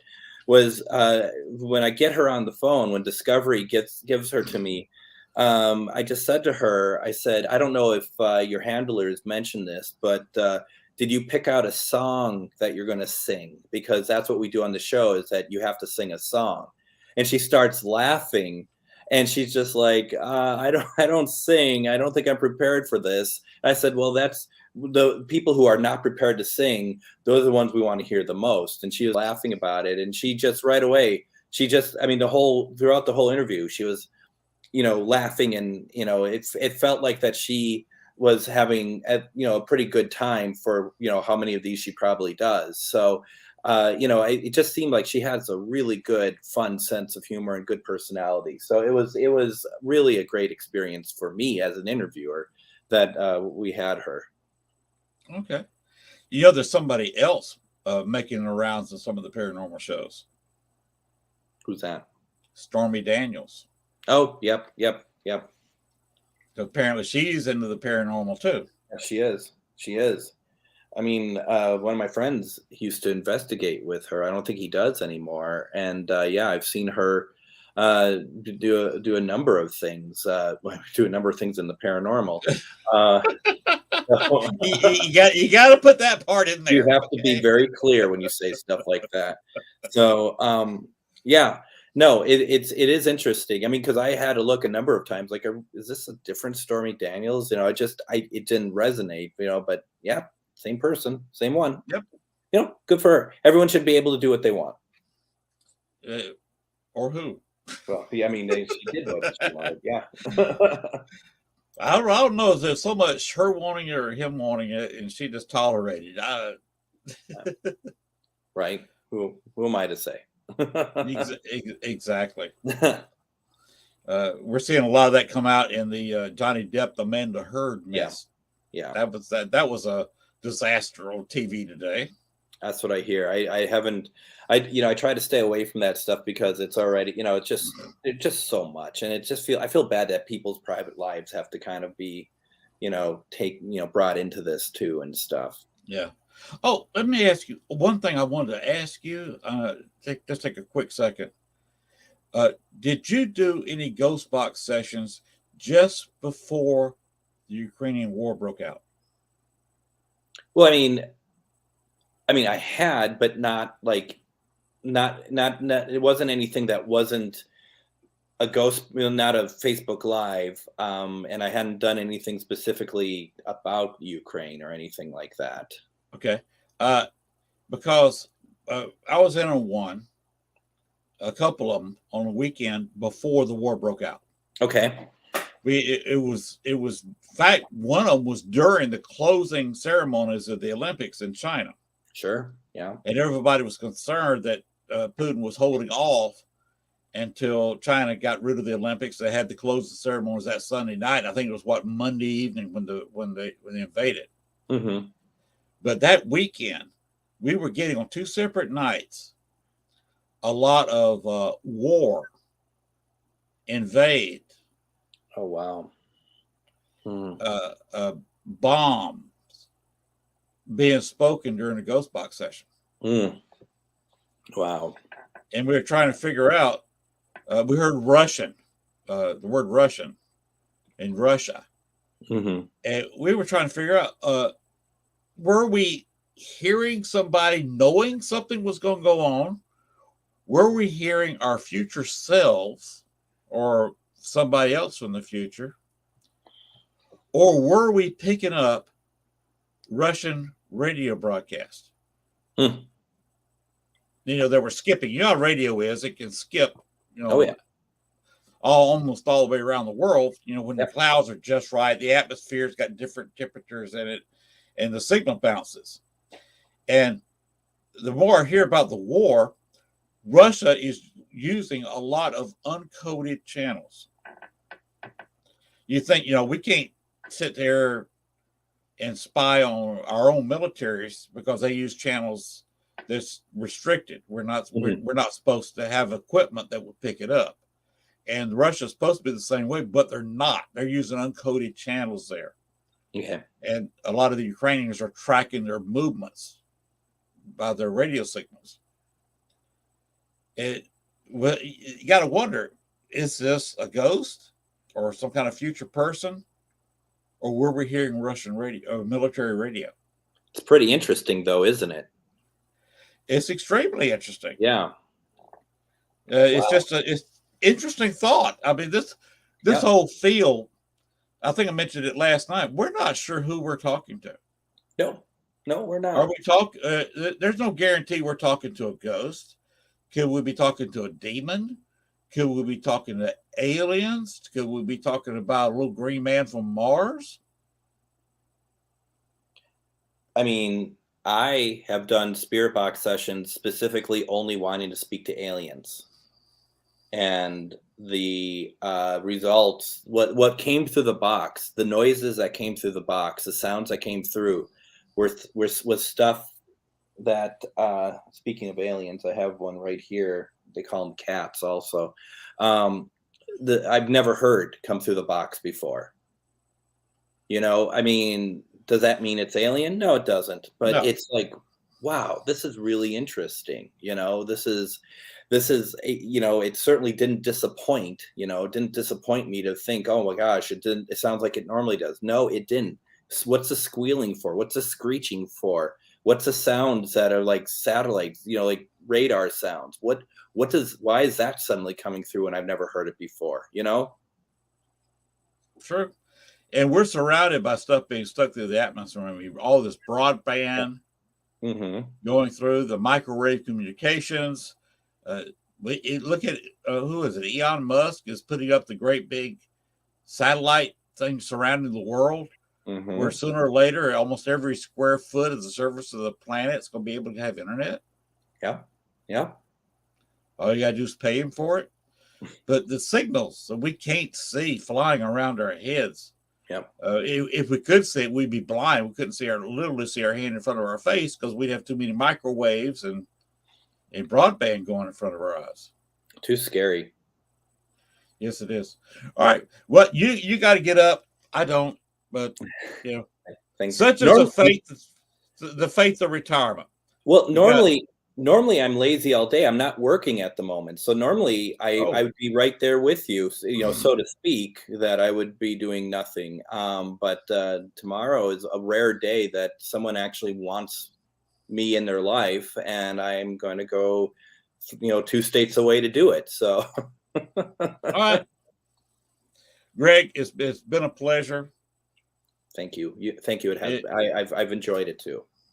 If you ever want somebody to be a guest on your show, just give me a call. Will do. Of course, Thursday nights, obviously, I'm not available, but on another night, you need a guest, somebody's canceling on you, give me a call, and I'll come on. I can come on. We can talk about stuff because we barely touched on stuff I got from Bachelor's Grove. Yep. No, I think that's a good idea. Let's figure that out. All right. So we'll be in touch. We're friends now on Facebook, so that's the best way to contact me. If you want to say something, just hit me up on Messenger. I will do so. And you have a great night. Thank you. Tell the cats I said good night. I will, and thank you for having me on. This was a lot of fun. It's been a real pleasure. Well, thank you. It has been for me too. Take care of yourself. You too. Bye-bye. Good night. Bye. All right, everybody. That's the end of the show tonight. We hit overtime. Yes, we did. We hit overtime. Overtime. We hit it. We've done it. One thing I did not show tonight was this April event, which is now tomorrow. Since it is Friday morning. This event will be from 7 o'clock on the 23rd. Today's the 22nd. So get your tickets now. It's a good price for speakers and a 3.5 hour ghost time. So this is a prayer unity event. If you don't believe in prayer unity, just go anyway. Listen to the speakers. You got some friendly people down there. They share a lot of information. And like I say, 3.5 hour ghost hunt for the price in a known haunted location. Sounds like fun to me. Wish I could go. But go there. Get your tickets. And like I said, that's tomorrow. This Saturday. So this is the last time you'll hear. Well, I will be showing a taped show tomorrow night on Facebook and YouTube, where we're talking about this event live. So of course it is recorded, just so I could, maybe I sell a ticket or two. Anyway, good night, everybody. And Bones, are you ready to go? Get us out of here. Thanks for watching our show. Be sure to tune in to next week as once again we journey way down south into Bayou Country for another heaping portion of Southern Fried Paranormal with Len Dorman and Bones. Make sure to like, share, and follow. Y'all come back now. You hear?